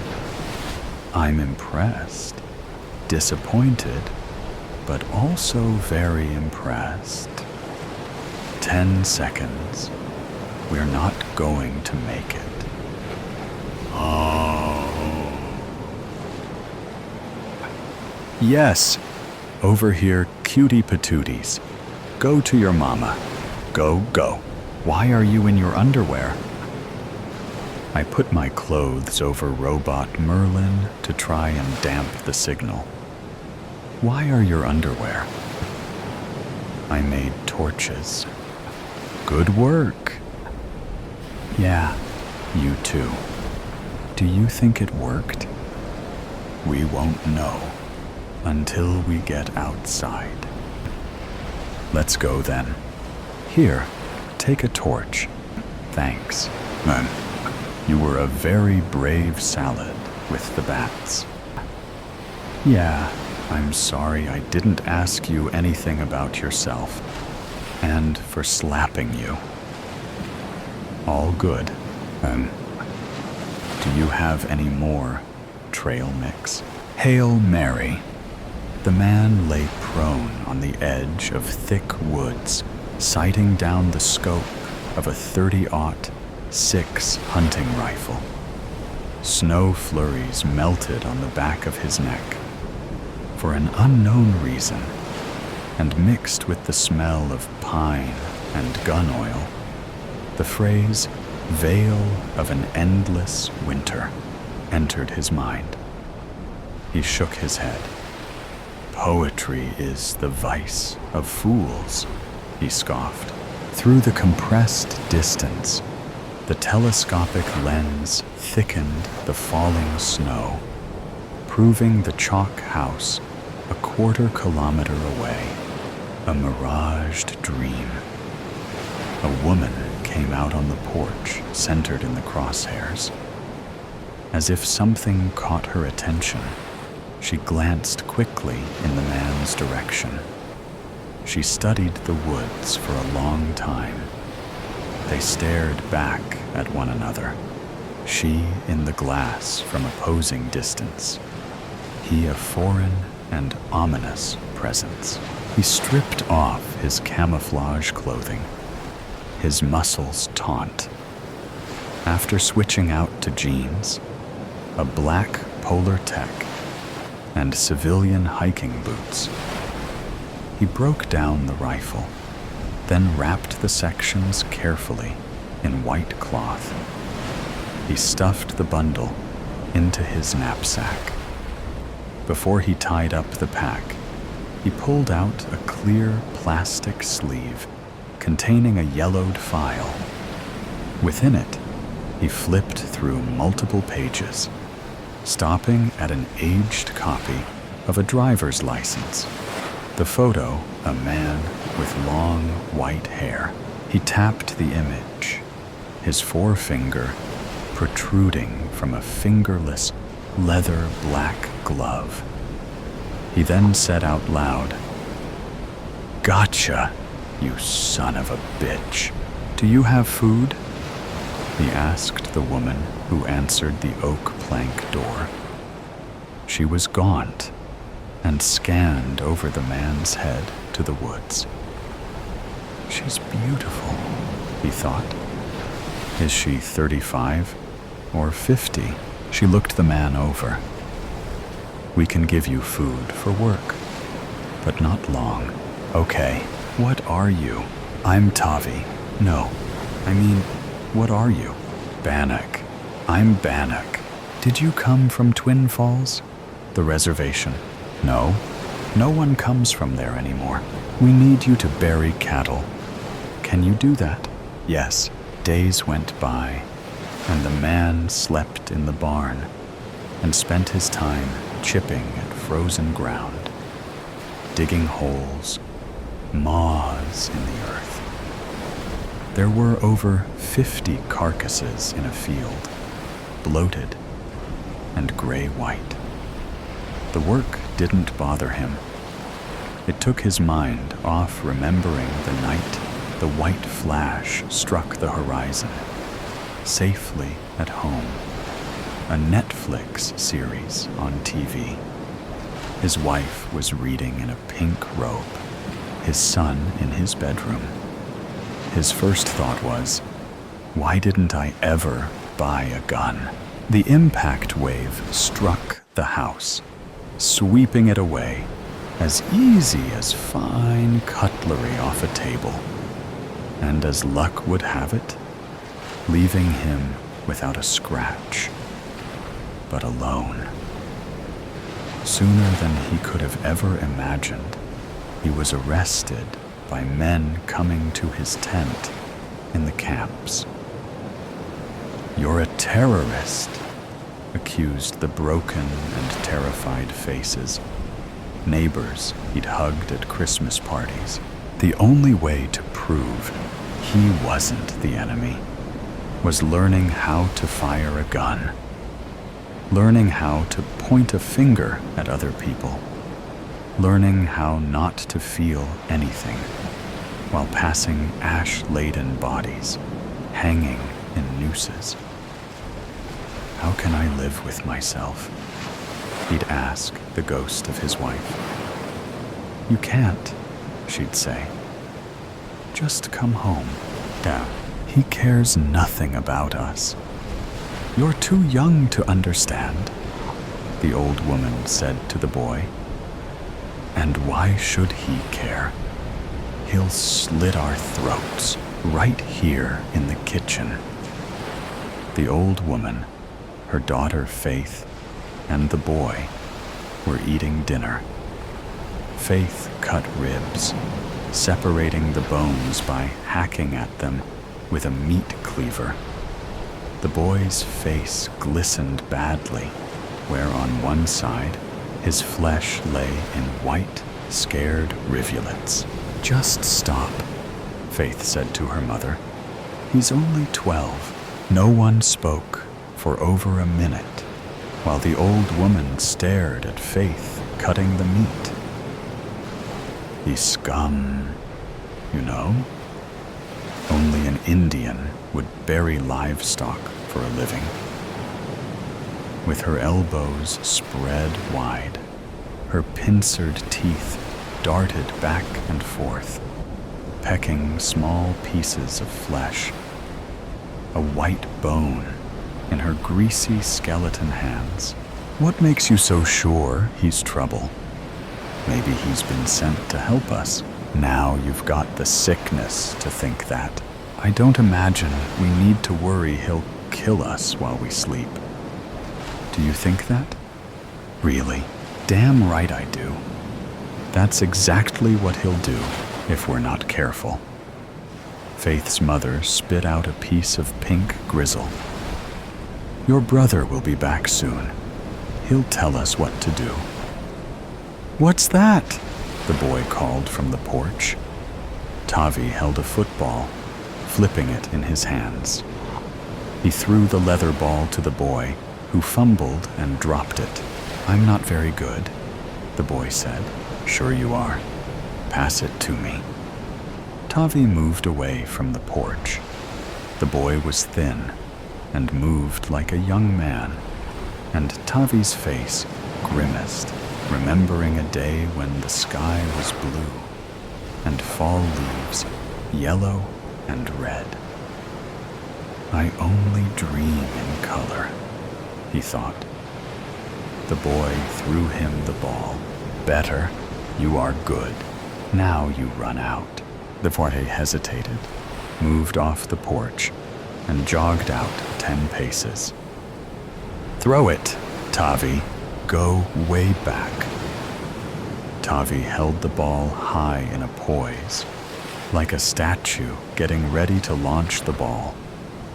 Holding the stance, and with a radio announcer's voice, he said, "Listeners, he's going out for the big play, still 2 points behind. Will the Saints have a last gasp to win the game?" Tavi braced himself. He's throwing a Hail Mary. The crowd roars. The boy ran well into the yard, and Tavi threw deep, the ball arching through the gray sky. The boy reached his fingers and bobbled the ball, tipping it up into the air. It then fell into his arms. Score! The boy hero wins the game. The boy's smile broke broadly, and he came back to the porch. He handed the ball to Tavi. There's no more football, but there is. We're the proof, aren't we? I guess. But it's not the same. Tavi put his arm around the boy's neck. He pulled him close. Laughing, the boy hugged Tavi. Tavi winced. He burst out crying. Just go in the house, will you? Go, damn it! The boy cowered, his eyes wide.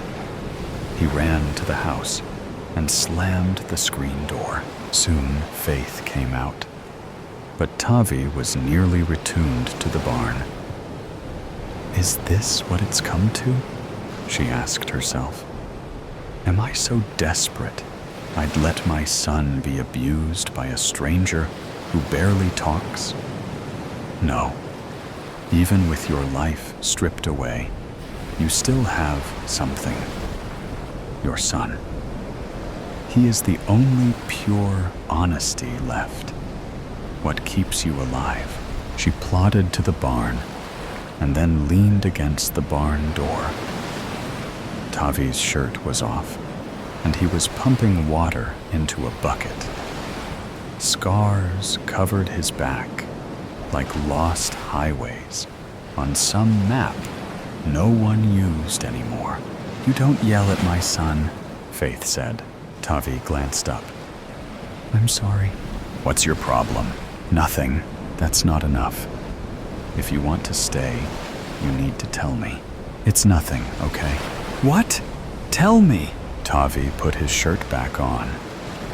Jason reminds me of my son. It's hard for me. That's all. A minute passed. I'm sorry, but that's still no reason. What did you do before the war? I worked in a fishery near Stanley. We would spawn salmon and release them into the river. Why would you do that? We would count the few that returned. They traveled hundreds of miles from the ocean to get back.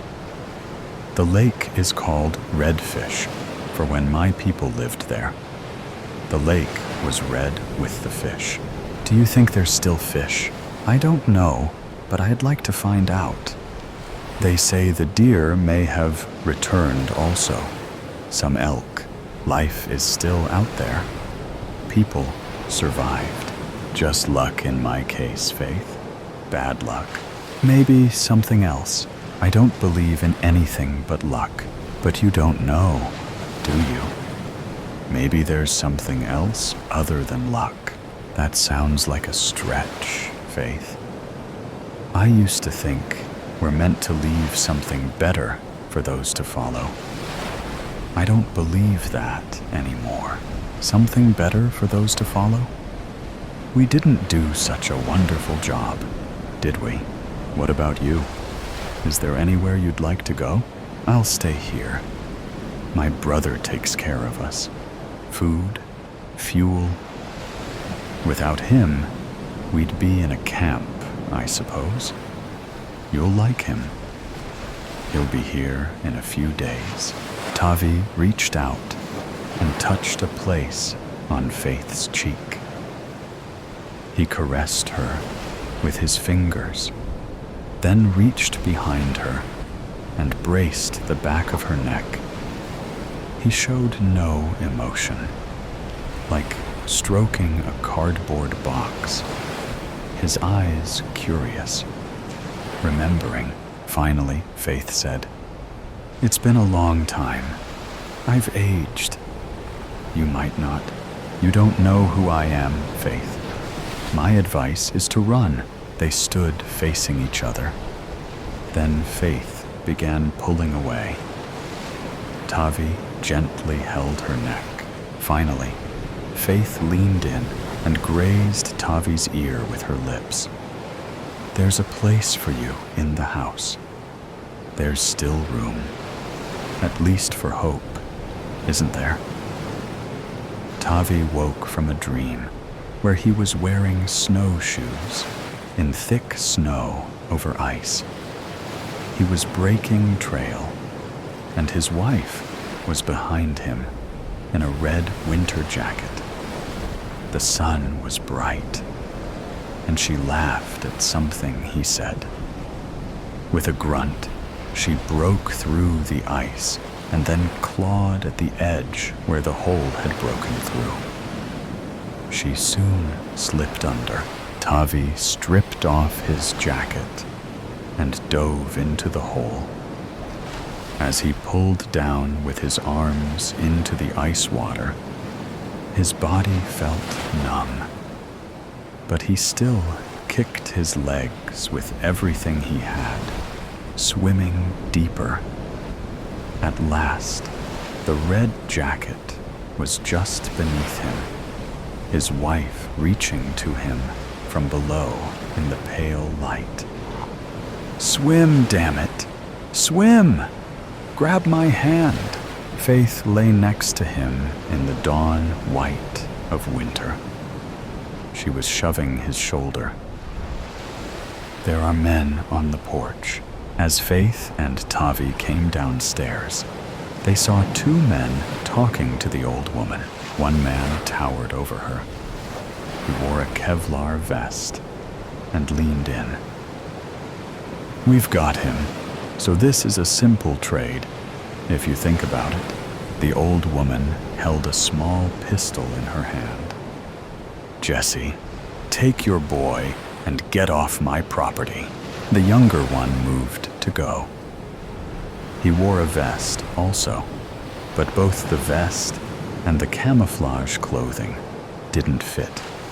More clown-like than threatening, Jesse scowled down at the old woman. "You telling us you don't want him? He's my son. You think I don't want him?" The man put his hand on the big revolver on his side. "You give us what Joe told us you have, or we'll start carving on him. We aren't in high school anymore." The screen door squeaked, and Tavi came out of the house. He stood by the old woman's side. Tavi glanced at the AR-15, auto-fed, that the younger man had slung over his shoulder. It dangled on a lanyard. Jesse glanced at Tavi. "Who the hell is this?" "You get out of here, now," the old woman said. The two men walked away, and Tavi and the old woman went back into the house. They gathered in the living room with the boy and Faith. "Why didn't you shoot him, Grandma?" asked the boy. He went to the window and peered through. "That's Jesse Rollins." "Yes, it is," said the old woman. "Now move away from the window." "What did they mean by saying they have Joe?" Faith asked. The old woman checked the handgun for bullets. A small .22 pistol. "They have our Joe, holding him out there. But I'm not giving them anything. It's all we have keeping us from a camp. You can't imagine, Faith, what Joe says is going on. He's family. It's a trade, isn't it? I'm just doing what he'd do to us. He's as dog-eat-dog as I am, and knows how it is." Tavi entered the room, carrying his pack. It was full, his feet heavy on the wood slats. The scoped rifle was strapped in a sling over his shoulder, and he wore camouflaged fatigues. In front of the old woman, he said, "I'll be needing your pistol." The old woman grabbed for the gun, but Tavi held her wrist while he twisted it out of her hand. He then tucked it in the rear of his pants. The boy had tears in his eyes. "Tavi?" Tavi went to the window. He stared for a long time, and then, in a quick motion, he turned over the yellow pine table on its side, dishes shattering, and dragged it to the window.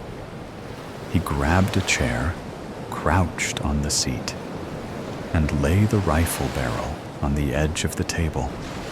Leaning into the scope, the staked-out man 50 yards away came into focus. It had stopped snowing, and the crosshairs remained steady on the man's head, resolute and sharp. The man's hair was long and white. "There's your humanity," the old woman screamed at Faith. "You see it now." "Don't you, darling?" Tavi lifted the rifle. "Jason, come here." He dragged over another chair.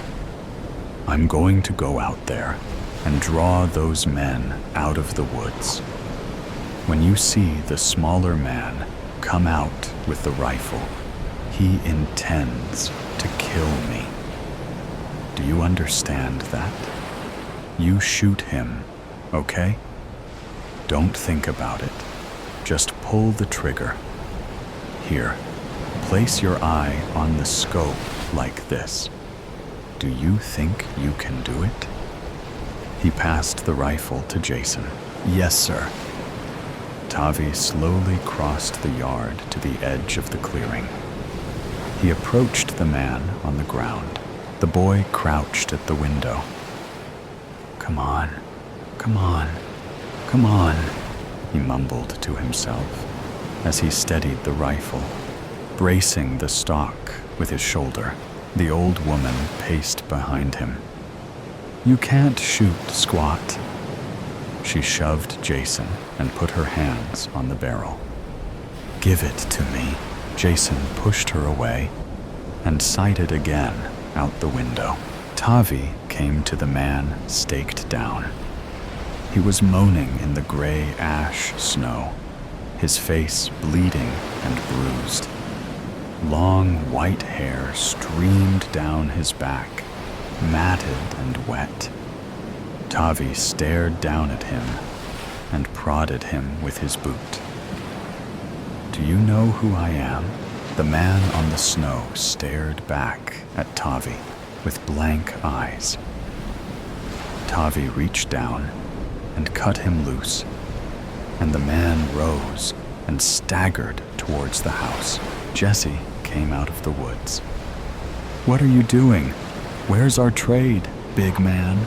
Tavi stood up. "I'm the trade. Me for him. We'll take you, him, and anything they've got," Jesse said. "Plus, we'll step in where you left off with Faith, you might say."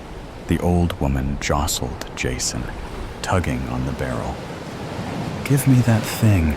Again, Jason pushed his grandmother away, jerked the rifle back, his whole body shaking as he crouched behind the scope.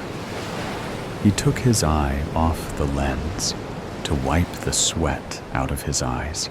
"Give me the gun, damn it, boy." The boy thrust his body against the old woman, and she sprawled to the floor. He put his eye to the scope, put the crosshairs on the man, and pulled the trigger.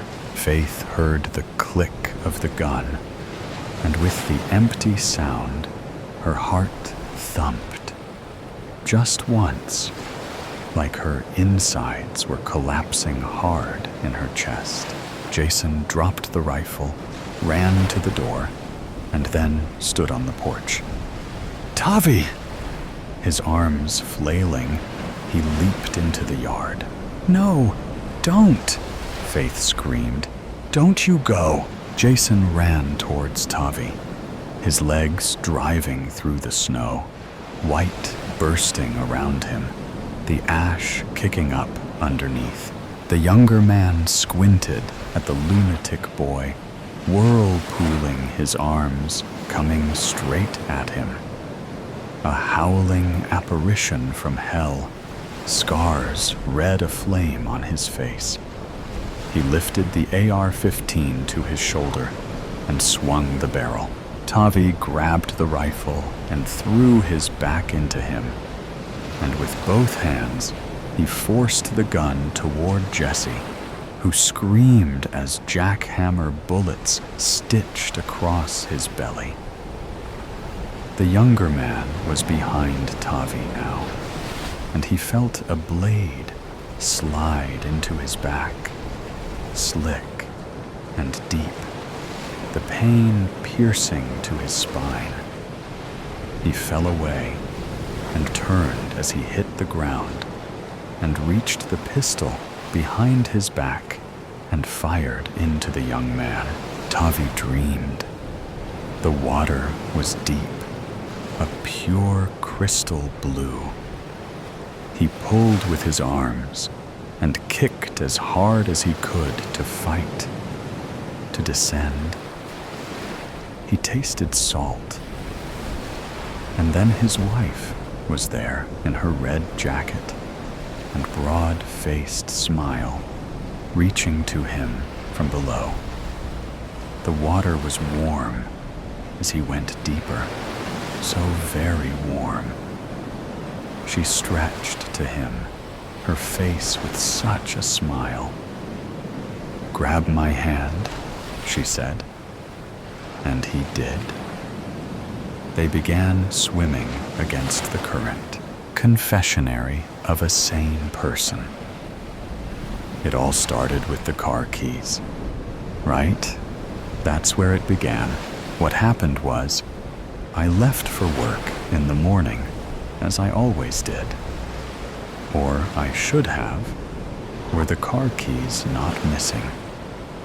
So I sat up from my car and went back into my house. I looked at all the usual places. The kitchen counter, the bedroom drawer, the couch. But the damn thing was nowhere to be found. I gave up and finally decided to call my wife. And the goddamn woman had brought my keys with her accidentally.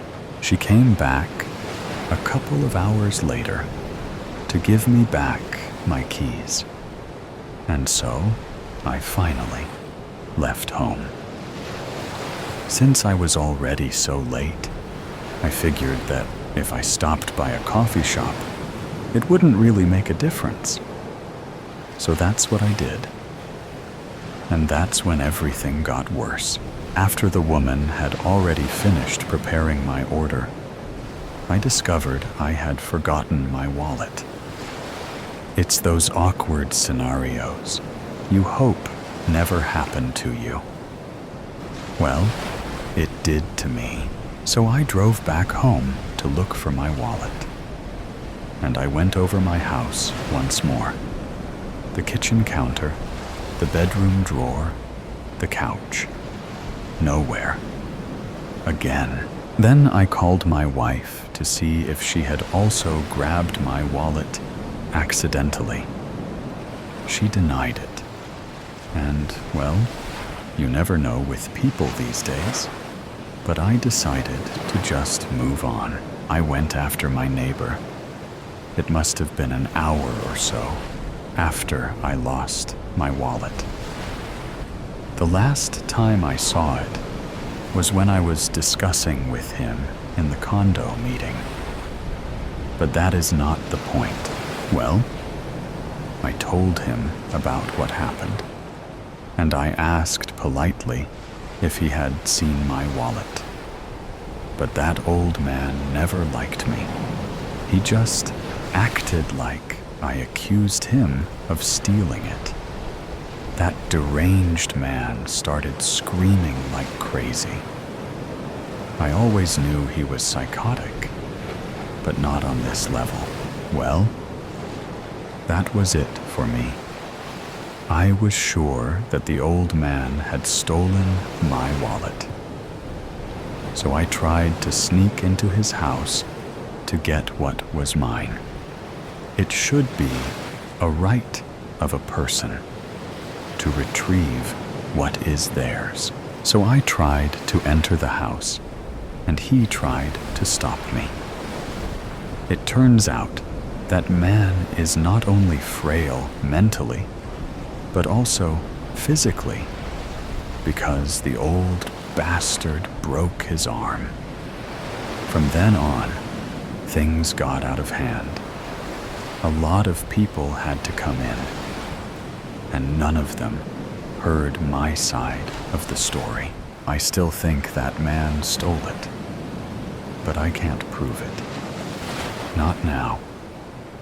To add insult to injury, he got the condominium trustee to put a restraining order on me. Well, it's not an official one, but the result is basically the same. You see, I am just a sane person living in this mad world and trying to survive, doing my share, not asking for more than what I need. All I look for in this life is peace. But the world keeps getting in my way again and again. I've given up on retrieving my wallet, but I had to stop that man from using my credit card. So I tried to cancel it. But I'm a mere mailman, or I was before I got fired for not showing up on time. They skipped the step where I explained what happened and that I lost my keys and all. But businessmen these days don't care about real people, don't they? Sorry, I lost my line of thought. What was I talking about again? Right, the credit card. I searched for what to do on the internet, as you do these days. And the steps were clear. Contact your issuer, block your card, review recent charges, and get a replacement card. Simple, right? No, I called the issuer, and they said they had to verify my identity as the card holder before taking any action. Which seems fair at first, but then you realize it's a scam, so they don't have to do a damn thing. How did they expect me to remember my parents' full name? These insane people expected me to know my mother's maiden name. What kind of person knows these things? As soon as I called, the first thing I noticed was that this was going nowhere. Well, not really.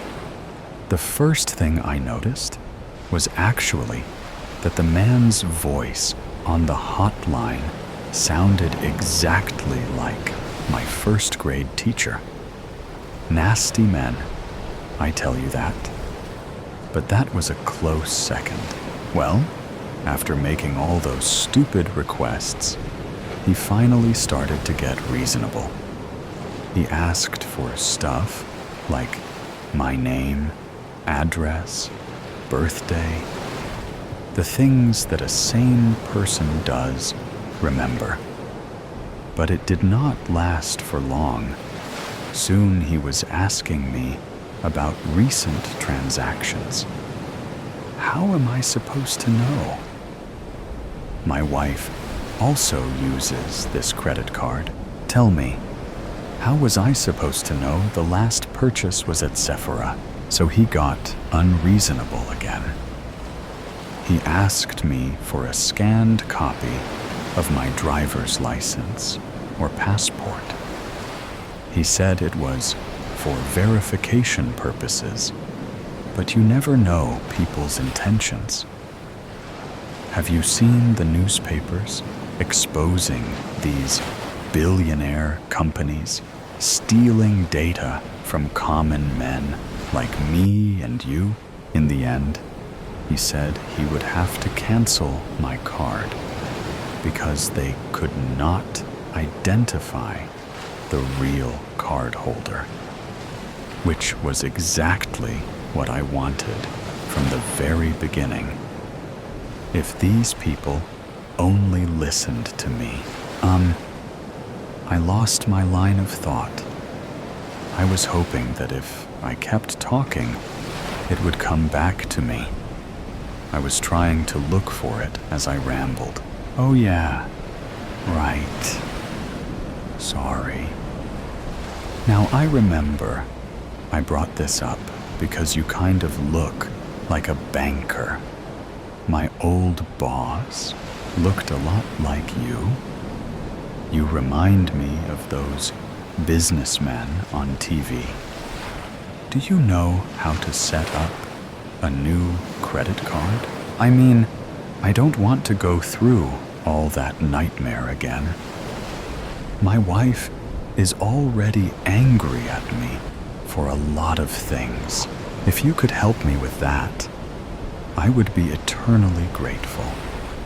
From the moment you walked into this store, I knew I had to talk to you. You seem like a reasonable person who would help me.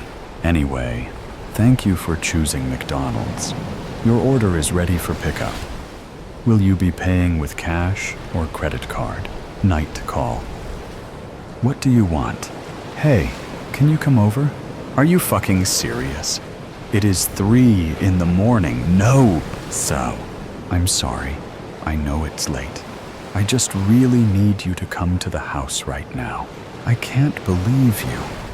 You blocked me. What makes you think I want to see you right now? I've been trying to reach out to you for weeks. Peter, you can lecture me all you want in person when you get here.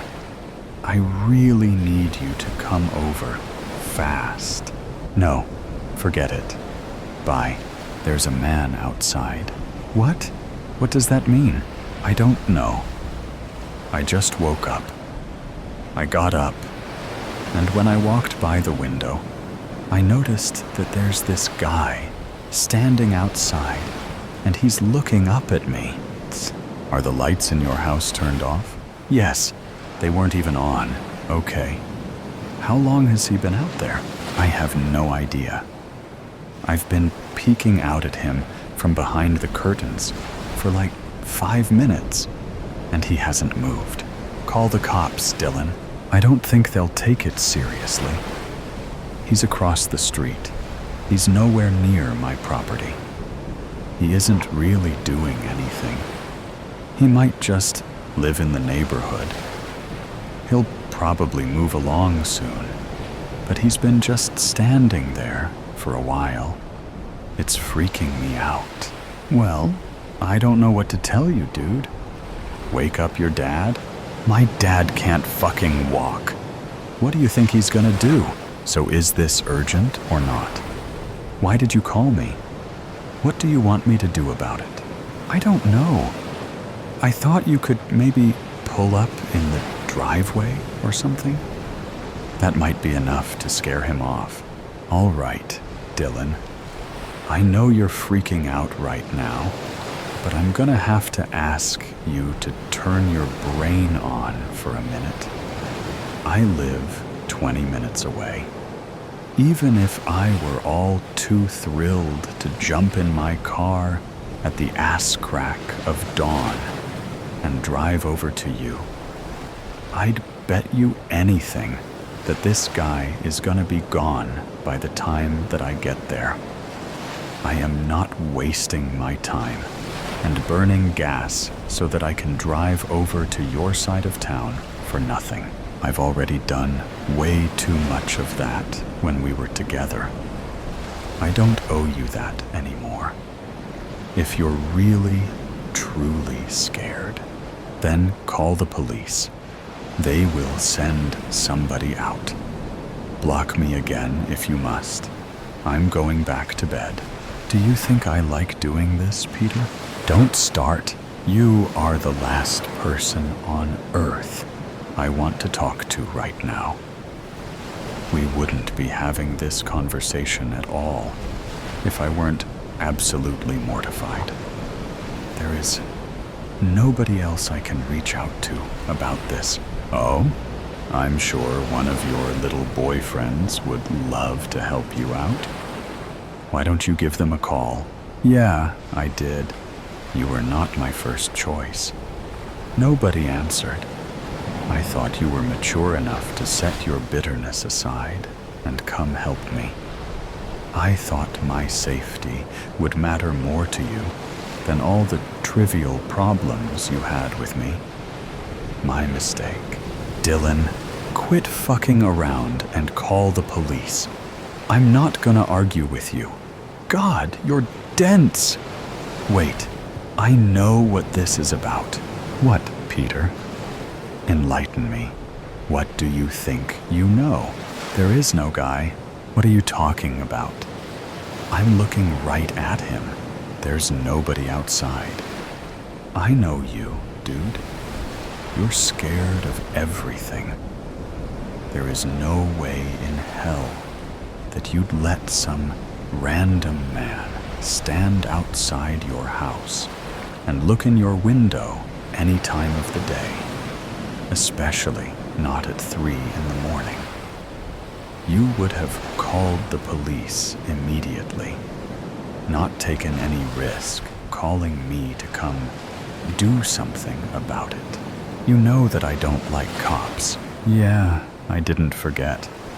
I know that you don't like creepy men either. You've always struggled with common sense, but I don't think you'd waste so much time reaching out to me if you felt like you were in any real danger. I think you're pulling some fake emergency shit so you can get my attention. Yeah, I think you've been wanting to reach out to me, but you don't want to talk about everything that went down between us before you blocked me. I think it's an immature and disgusting thing to lie about. But it doesn't surprise me that you'd pull something like this. Look, call me tomorrow, and we can talk about things. This is just not a good time right now. He's gone.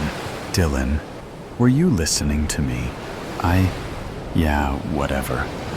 I looked away from the window while you were talking, and I looked back, and the guy isn't there anymore. Oh, I'm sure. Hold on, I'm gonna open the window. Take your time, bud. He's not anywhere down the street. I'm going to check the backyard. I don't remember if I locked the gate or not. So are you just gonna completely ignore everything that I just said to you? Sorry, I kinda zoned out. What did you say? You're fucking sick, man. Is that all? No, it isn't. This little scheme of yours is fucking revolting. I never should have answered your call. I don't have time for this bullshit. I have to get up for work in 3 hours. I know that this is fake because you still haven't called the police. You haven't denied a single thing that I accused you of. You're gonna stretch this conversation out for as long as you can. There's no man in your yard. There never was. You wanted my attention, and you got it. This is genuinely the worst thing you've ever done, Dylan. I hope you know that. I don't want to hear from you ever again after I hang up this call. I'm done with you. I've put up with your bullshit for nearly 5 years, and it ends tonight. This really pisses me off, man. Dylan, are you listening to me? Dylan. Hi, sorry. Dylan? What happened? Oh, nothing. Huh? Sorry to bother you. I'm gonna go. Wait. Why do you sound like that? What do you mean? You sound different. How? Your voice. It sounds rougher than it did before. I've got allergies. Good night. Hey, hold on. What? Did you hear anything that I told you? I set my phone down. Sorry. Did you go outside? Yes? Okay. Was the gate locked? Yes, I locked it. That's good. So, there's no guy. No. I need you to be 1,000% honest with me, Dylan. Okay. Was there ever really a man outside? No. So you were lying in order to reach out to me? Yeah. Why? I don't know. Is there anything you wanted to talk to me about? No. It's late. I'll call you tomorrow. Hey, Dylan? What? What's my name? My dad is calling me. Dylan, say my name. Good night. Dylan! Man to monster. The bite mark upon my shin shined red with a purple hue, outlining the teeth indentations. No, George, please, no! Wailed my wife, her knees buckled, slamming against the wooden floor of the abandoned, looted home we had found short reprieve in God knows where, Michigan. My children, Meryl and Leo, stood behind their distraught mother. By the looks on their faces, they had not yet comprehended the severity of my situation.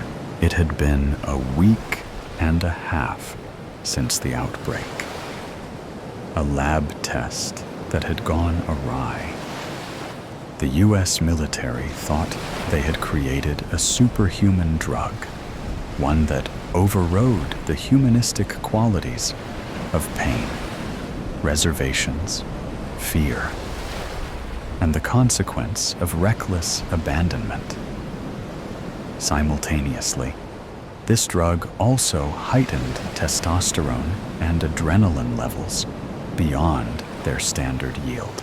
The intent was, upon inoculation of the said drug, the soldier, Marine, fighter pilot, policeman, fireman, and any other form of military and first responder personnel necessary for the safety and protection of the populace would become fearless machines that could enter any burning building, gunfight, and combat zone with the sole intention of completing their objective without the inhibitions of the typical human. One would think this was the beginning of creating the most fearless corps of men and women the world had ever seen. From my understanding, the testing transpired in a Northern Californian military installation. Volunteers of the U.S. Armed Forces participated in the experimentation with the promise of hefty compensation. At first, it seemed a success. News reports stated that the super soldier had been produced, stoking courage in our countrymen and fear in our enemies. Footage circulating the interwebs showed army men stepping through thick, boarded walls, swarming and cutting down artificial targets with precision and lethality, scaling walls at lightning-fast speed, and performing deftly feats on land, air, and sea. The Pentagon was still patting itself on the back when one of the test subjects had ravaged and gored his wife, child, and house pet. Not only that, another was at a house party and had cut, bit, and shredded some of the other partygoers with their bare hands. Worse, those affected by these sudden acts of acute violence had taken on the monstrous nature as well.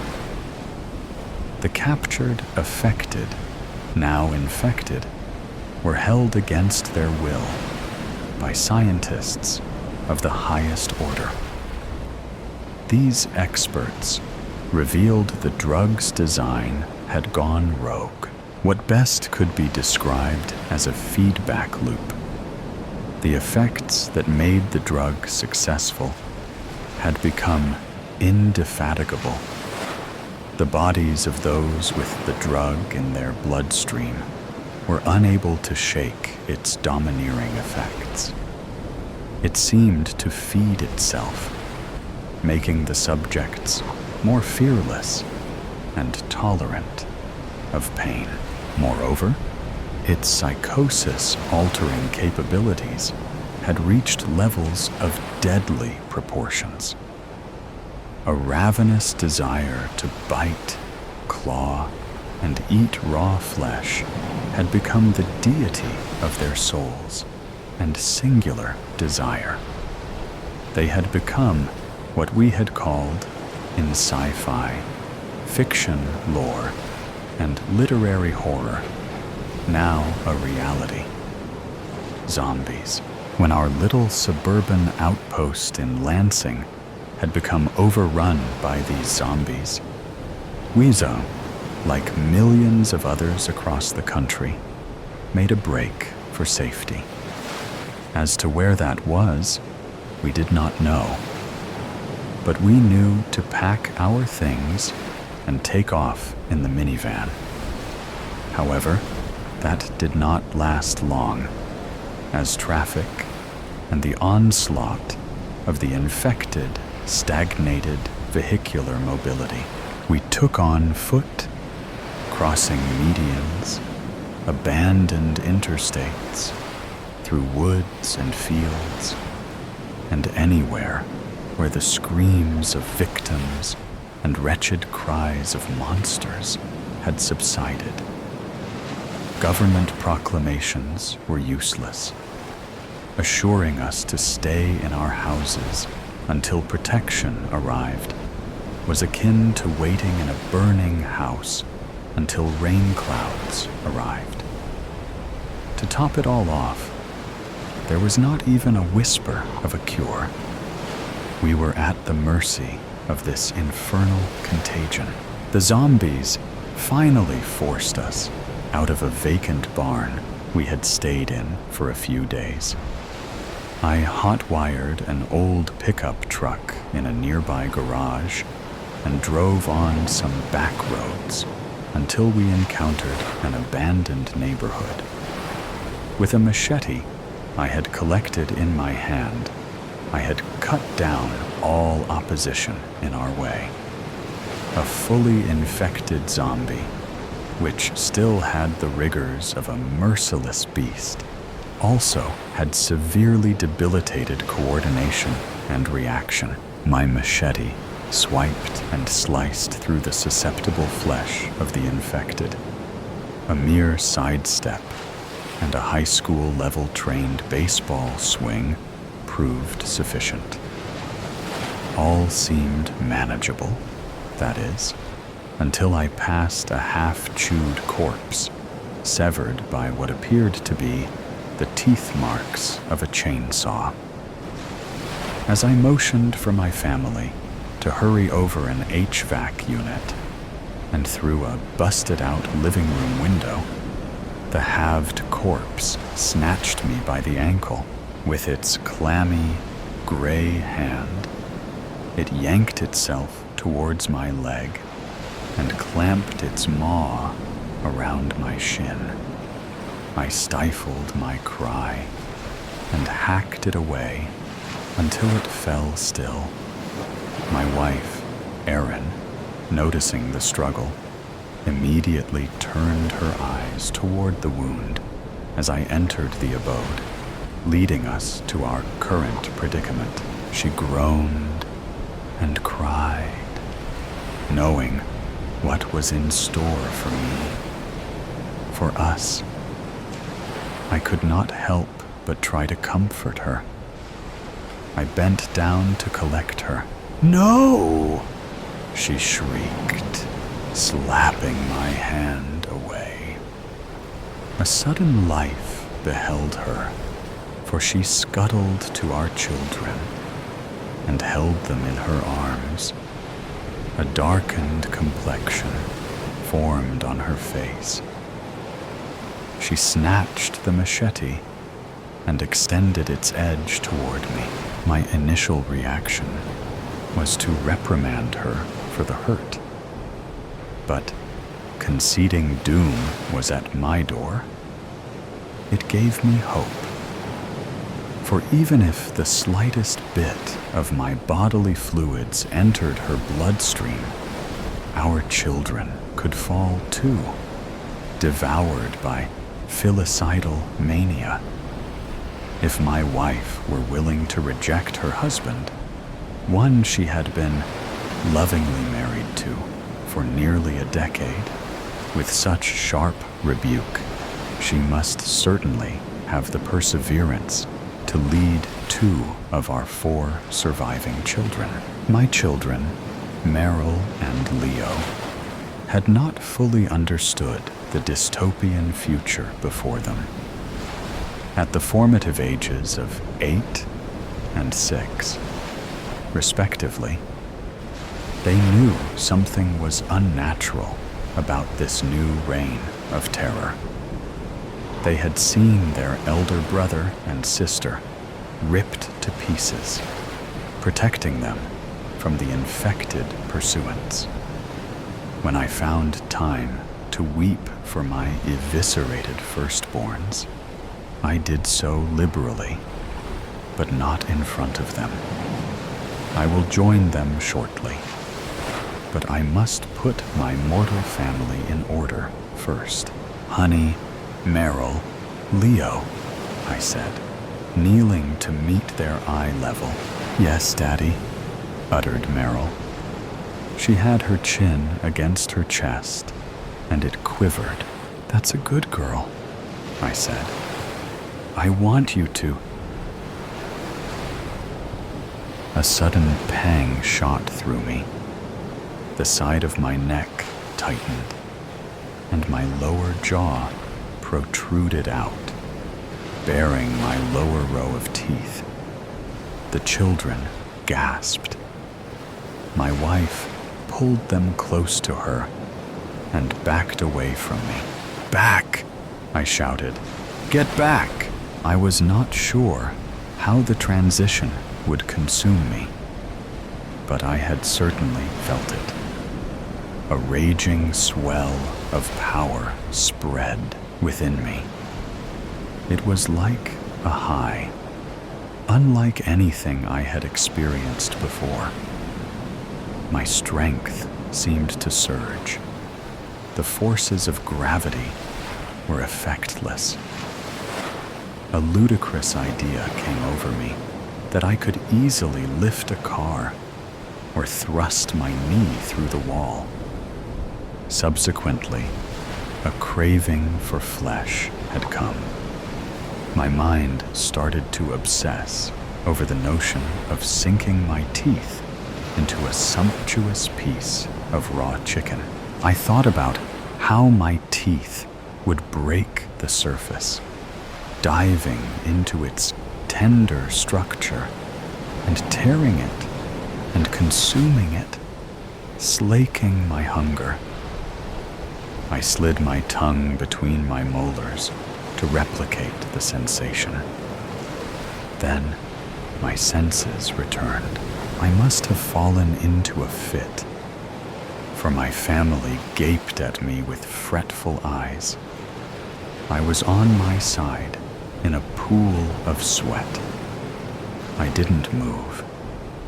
If I could lie still and slow my heart rate, perhaps the effects of the bite would curb, leaving my family more time to flee so they could remember me before I succumbed. Sweetheart, I grunted. A pain was forming deep within the pit of my stomach. I want you to get to my parents. My wife, clutching our children, replied with a tear-filled cry. How? Why? How? Their cabin in Barreton. They have guns, land. It's isolated. The pain had reached an unruly state. My back arched, my limbs tightened, and I began to writhe and twist upon the ground violently. I froze, paralyzed by the locking measures of my muscles. I saw my son's leg, supple and bare, peek out from behind his mother. It was then that a sudden predatory inhabitant inside me overpowered my sensibilities. My fingers dug into the floor. I let out a roar, drool trailing from my jowls, and scampered toward my terrified family, ready to tear the flesh from their hides. Run, kids, run, my wife cried. As my family started to flee, the fear of loss, my human quality, supplanted the monster that had hijacked my mind. My body eased, and I slumped again. Erin! I shouted. She and my children were near the end of the hall. They turned around. I was dizzy, exhausted, and on the brink of fainting, for my body could not handle the sudden rise of the drug's power. What is it? She shouted through sobs. My head rolled to its side. I took in the sight of the beautiful family I had, the woman I had vowed to, the son and daughter I had watched grow and play, the family I carried in my heart. Take care. I love you. Her chin quivered. I love you too, she said. I breathed a sigh of release. Go! I shouted. Get out of here! My wife nodded and sped around the corner. When the patters of their feet were out of earshot, I was at peace. The mental guards laid down their defenses, and the disease scaled the ramparts, displacing the man I was and becoming the monster I had feared. I let out a horrid, blood-fueled screech as I rose from the floor, tearing my clothes from my body. It was rage. It was fury. It was the lust to kill and taste the living. A waft of the odors left by my family slithered up my nostrils. I inhaled their flavor, turned towards the hall, and sped after them. The hunt was on. The levee. This is bullshit. It doesn't take two of us to guard this levee. Nothing's going to happen, especially not this time of night in the pouring rain. Don't know why we have to stand outside rather than sit in the cab. Could see just as bad from in than out. You just drove in today. Go ahead and get some sleep in the deuce. You look like shit. You look like shit. Nah. Remember, I'm kinda local. I got to sleep in my old bed at my mom's place last night. Go. Okay. Thanks, man. Yeah, whatever. And stop. Who's there? This levee is under the supervision of the National Guard. Turn around and return the way you came. Sorry, young man, but we can't do that. We don't want trouble, but we gotta do this. It's the only way. Mr. Hicks. What's your tag there, say? Adams? Which one of the Adams boys are you? Rick. Sir, I'm Rick. Who's with you? Just me and my dad, son. Just me and him. Why don't you put that gun down? Old Pops is with you? What are you two doing here? Let's just put that gun down, son. We'll explain. I can't do that, sir. Especially not with you holding that shotgun. You two need to stop bickering like old hens before I drop this box. That wouldn't be good for any of us. What's in the box? Dynamite. Dynamite? What the hell, Pops? Why are you bringing dynamite out here? Mr. Hicks? It's the only way, Ricky. The only way we don't lose everything. I don't understand. We gotta blow the levee before we lose everything. Our farm is set to get flooded out completely. I can't let you do that. I'm really sorry about the farm, but I can't let you do that. I've got orders to shoot, if necessary. We have to protect this levee. You wouldn't shoot me, would you, Ricky? After I coached you all those years in Little League and Pee Wee? I'm the one who coached the high school to state the year you won that fancy scholarship and hightailed it out of town. Come on now, let us through. No, I'm sorry. But you're talking about saving 1 or 2 farms. On the other side of this levee, there are over 50 homes with young families, with little kids asleep in their beds. Bullpucky boy, we heard the evacuation orders for the whole area on the radio. Ain't nobody there. They were even going to evacuate the old folks' home. This one keeps trying to put me in. We waited 2 days. Everybody should be gone. We ain't no murderers. That's exactly what you're about to be. If you've been listening, you know that evacuation didn't happen. My grandmother's down there right now. And all those families. What, Amy's? Do you mean down didn't happen there? What? You said you've been listening to the radio. Well, power went out a bit after the evacuation orders were first announced. What do you mean it didn't happen? The levee up toward Summitburg on the other branch failed. It took out the island bridge. They can't evacuate. You said aim. Your gran is down at the old folks' home. Why didn't your ma bring her home? She should be home. Kara never did like your gran much.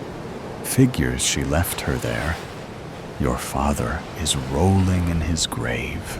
Hey, we tried Pops. She refused to leave. She insisted she can still help. Stubborn as a mule. That's your gran. Help with what, for God's sake? Just before the bridge went down, the med center went under. They saw that coming and had already evacuated everyone. Doc and a couple of nurses threw everything they could in the ambulance and set up in the nursing home. It's now the only medical facility in 3 counties. The Emergency Services Center went under, too.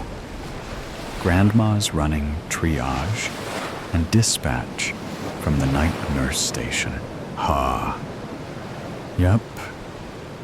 That's definitely something she could do in her sleep. She was a Spitfire Army nurse, then spent probably 30 years running that dispatch before retiring. Well, holy. But our farm? Bill, hush. Private. Have your engineer types checked out this levee? Is it going to hold if it keeps raining like this? They're not sure. There's some work supposed to happen tomorrow if this rain lets up a bit, but it's mostly wait and see. You got a radio, private? One I can reach your gran on? I'm supposed to keep it on the guard channel.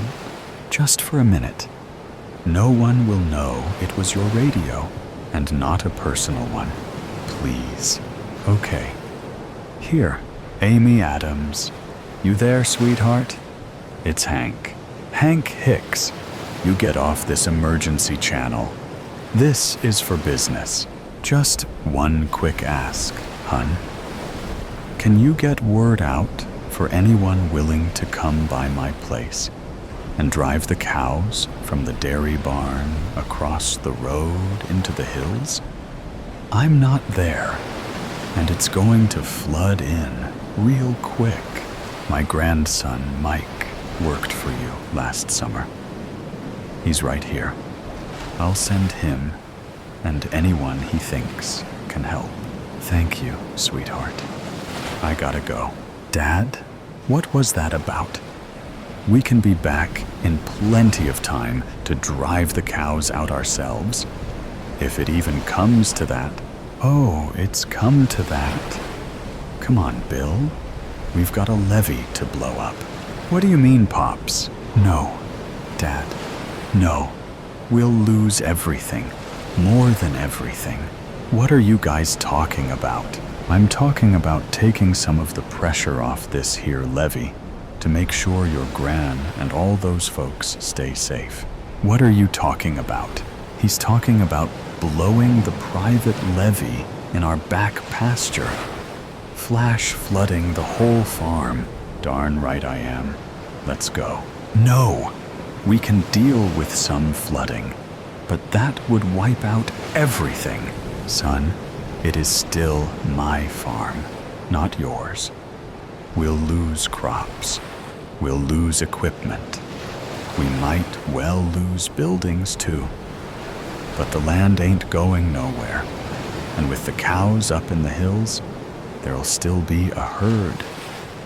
You can use all the different property and crop and equipment insurance money to rebuild with all the fancy modern thingamabobs you keep going on about.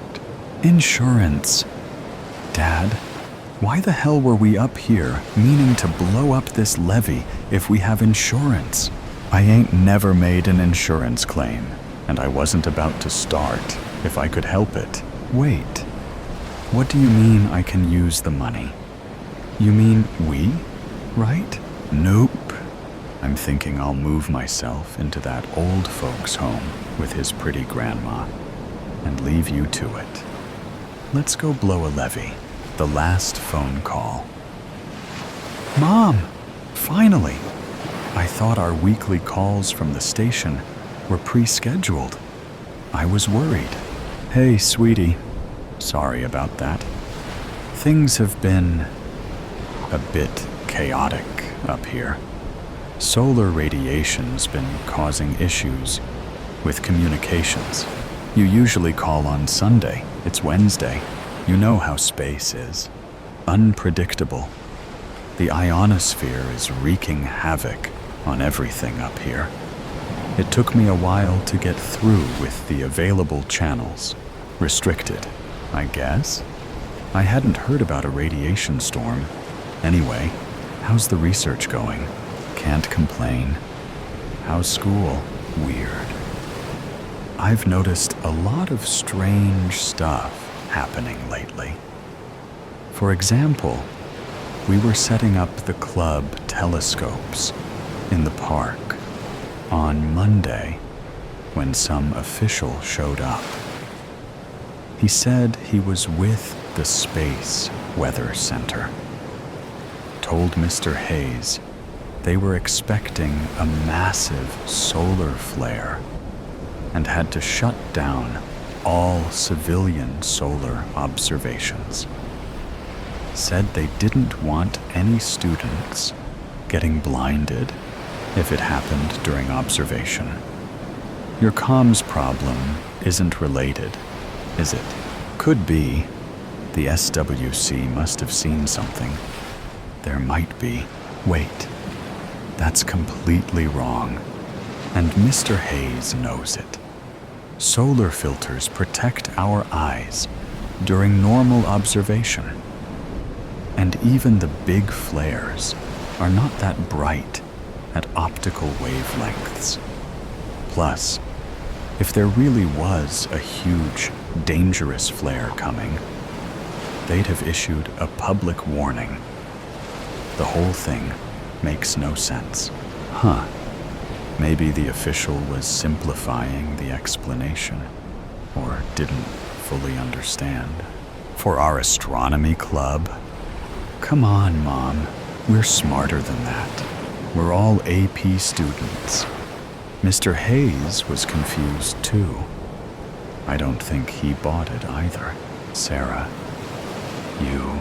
why would they bother sending someone in person to a small astronomy club meetup in the park? Why didn't they just send an email warning to the school?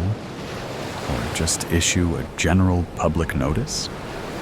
This guy showed up flashing credentials, telling us to pack it in immediately. It makes no sense. I don't know. Maybe they weren't sure you'd get it in time. And Dad? Mom, I'm worried about him. He barely sleeps. I hear him pacing at night. Yesterday morning, I found him asleep at the kitchen table, still in his work clothes.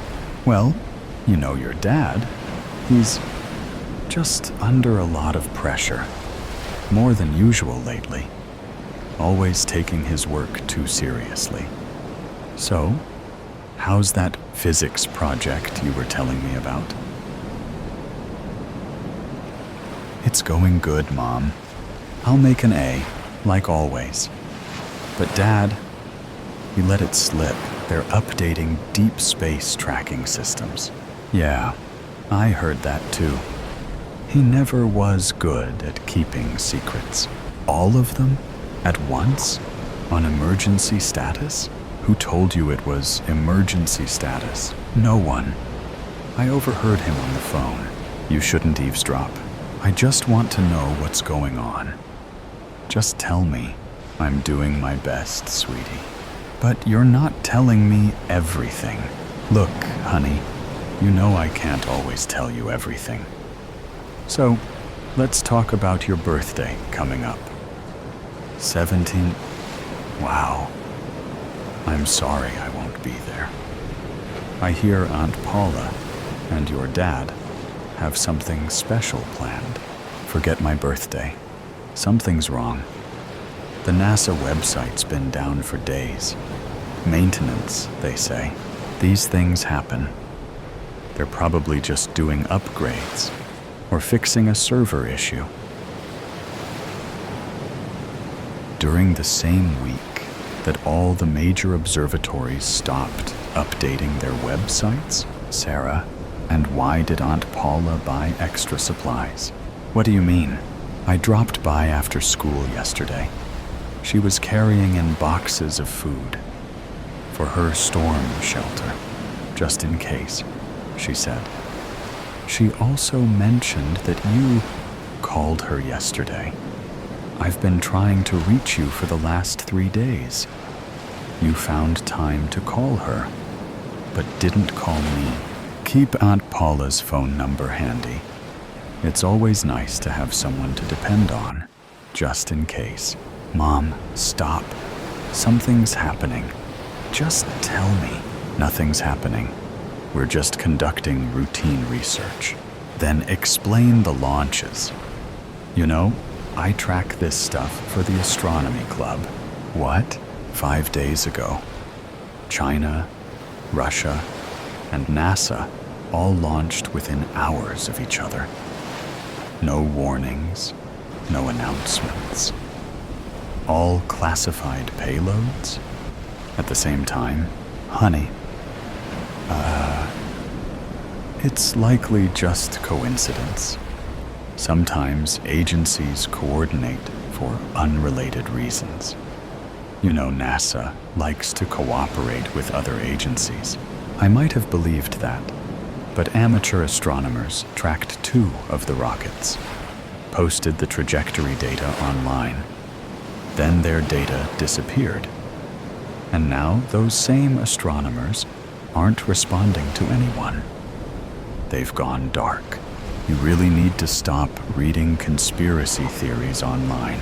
These aren't theories. I've seen the videos from people who live near the launch sites. Those have been taken down, too. I checked the trajectories myself.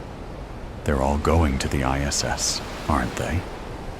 And why did the ISS change orbit? Sarah, NASA's. It's complicated. Just some specialized equipment and for our research.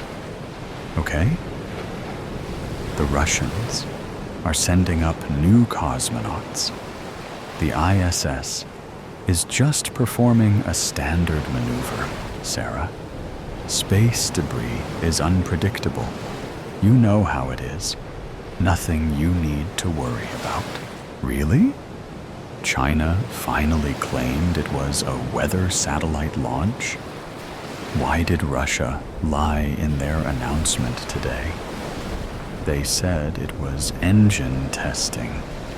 And why hasn't NASA said something? These things are complicated. No one launches secret missions in perfect sync by accident, Mom. Remember when you taught me about Occam's razor? Sarah and the astronomy forums are going crazy about something near Jupiter. But the posts keep disappearing. Internet hoaxes. Don't believe everything you read online. No? No, it's not. Dad got a call late last night. It woke me up. I got up and saw him make several calls. He looked rattled. Then he told me this morning that he needs to leave for a few days. for work. So, Mom, I couldn't help but overhear Dad's side of the call. He said something about a spacecraft and a collision course. Mom? Sarah, it's not what you think. These conversations are never straightforward. Your dad deals with classified projects all the time. You should get some sleep, honey. It's late there. He's never acted like this. What's on a collision course? Sarah, please, I can't talk about this right now. All those launches, the spacecraft, the deleted information. It's too much to be a coincidence. They're hiding something, Mom. And you know, Sarah, it's just... Stop, okay? You're not... Mom, are you preparing for something?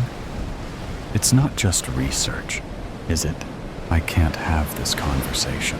The Chinese, the Russians, NASA, the ISS, you're all working together. In secret.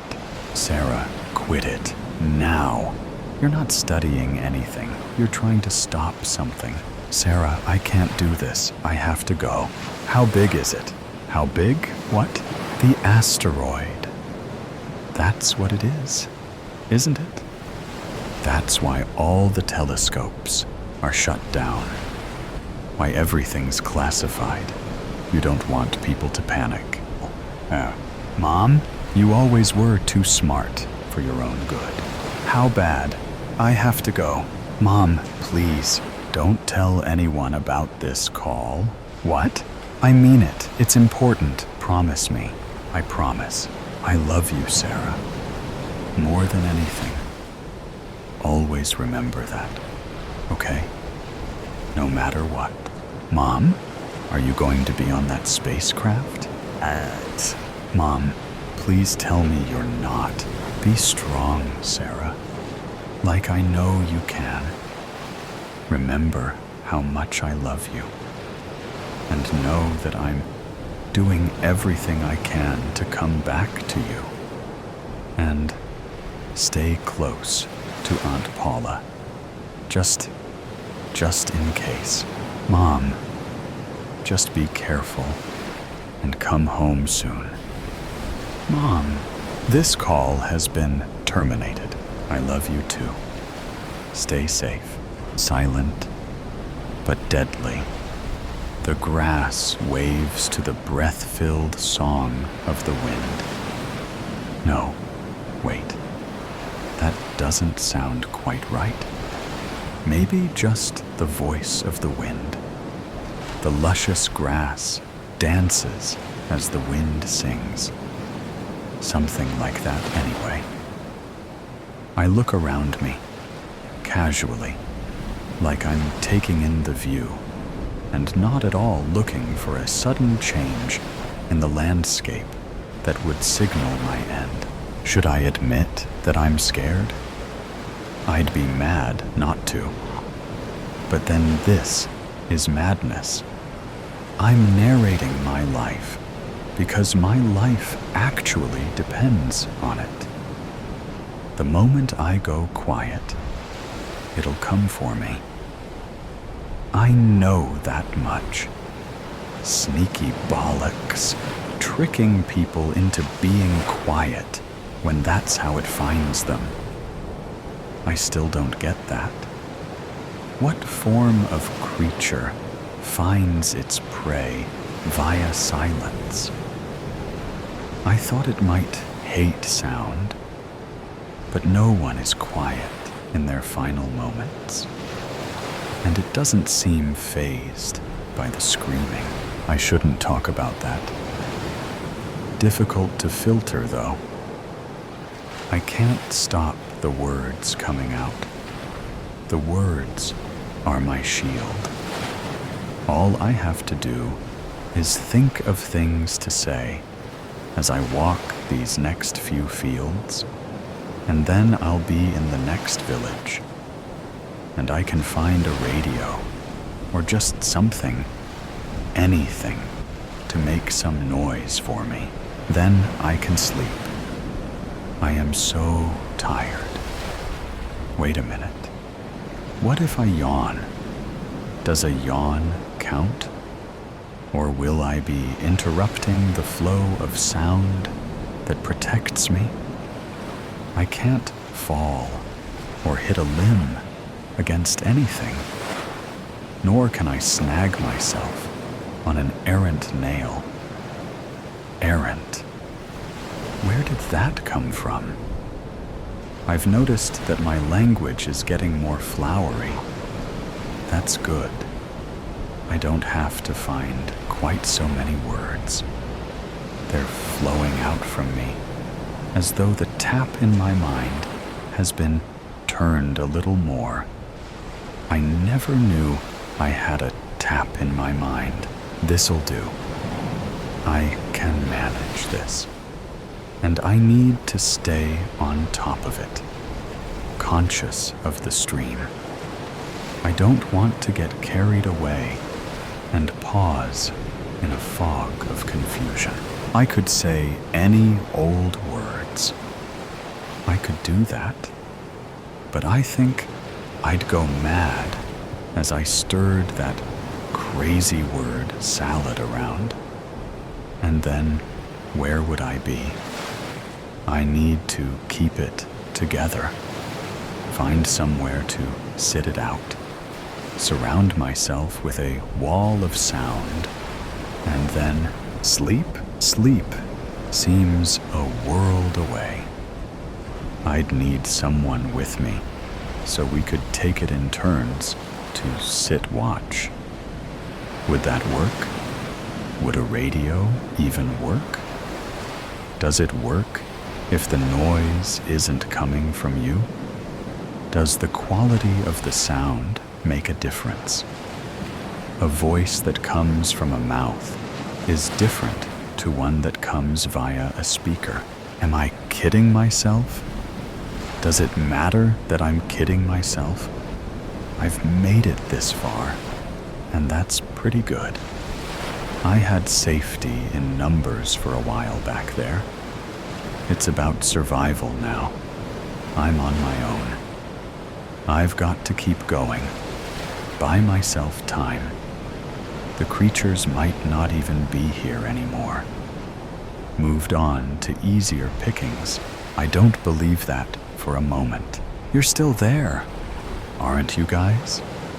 Watching and waiting.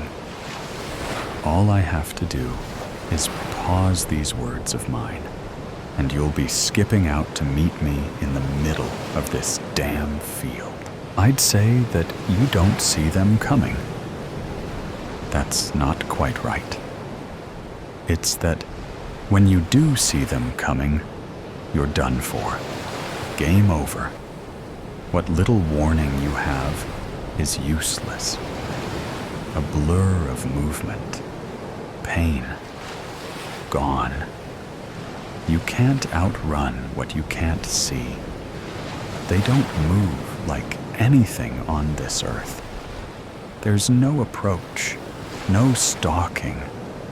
They come from nowhere, and the more I think about it, I do think they come from some other dimension.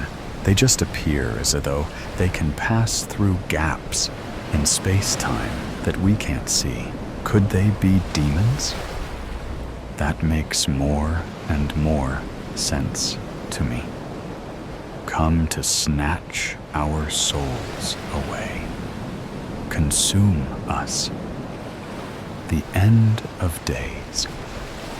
No one thought it would look like this, sound like this. Do our voices cover another sound? The beating of our hearts? Or is it really the sound of our silence that beckons them forth? I'm searching for answers where I think there are likely none. That's what we do, though, isn't it? We search for answers. We walk into a room we've never been in before, and we wonder what the hell it all is. Thankfully, rooms have conventions, like bloody walls and a sodding floor and a buggering ceiling, crappy sofas if it's a living room, a shitty cooker, and an arsehole fridge if it's a kitchen, a bastard bed if it's a... What the hell has happened here? It looks the same, but it's entirely different. I loved walking through these fields. Now it's all painted in violent death. Everyone's violent death. My violent death. I don't want to die. Not like this. But what makes me different? What makes me so special that I think I can evade the fate of everyone else?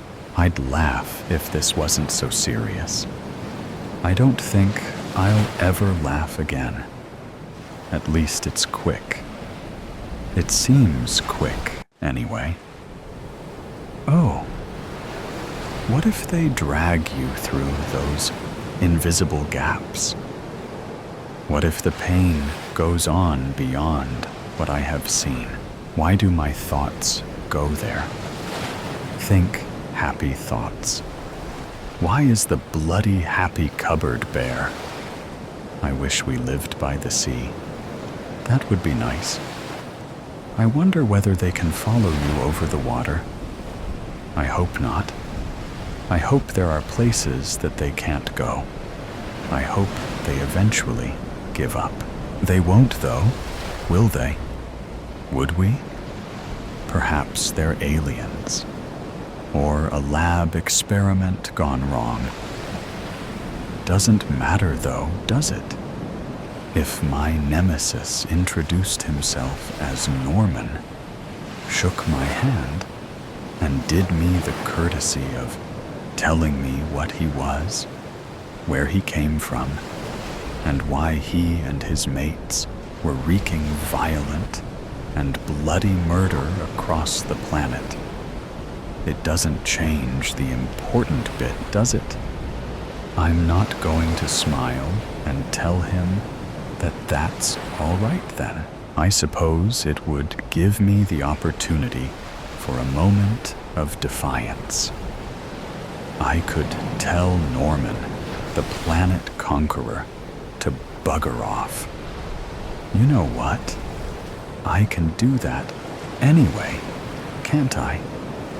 I can shout my defiance at this new world of Normans. I might not have the final word, but I'll have given him what for. Might even feel good, if only for the duration of my shouting. Yeah, I'm going to do it. What have I got to lose? I'm going to lose anyway, so may as well go for it.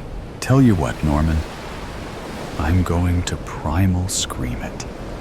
I'm going to dig deep down and bring my ancient part to the fore. We are animals, after all. A force to be reckoned with. And I don't give a shit if I lose my voice doing it. I will keep talking afterwards in any case. You're not getting me like that, you sneaky little bastard. Here goes. Bugger off, Norman. Yeah. Wow. Hey, what was that? I can still see it. A gap. Norman! I shouted, a gap open.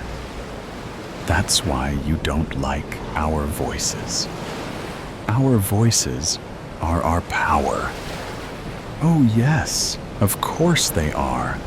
This changes everything. Yes. I'm going to bring it to you, Normie baby.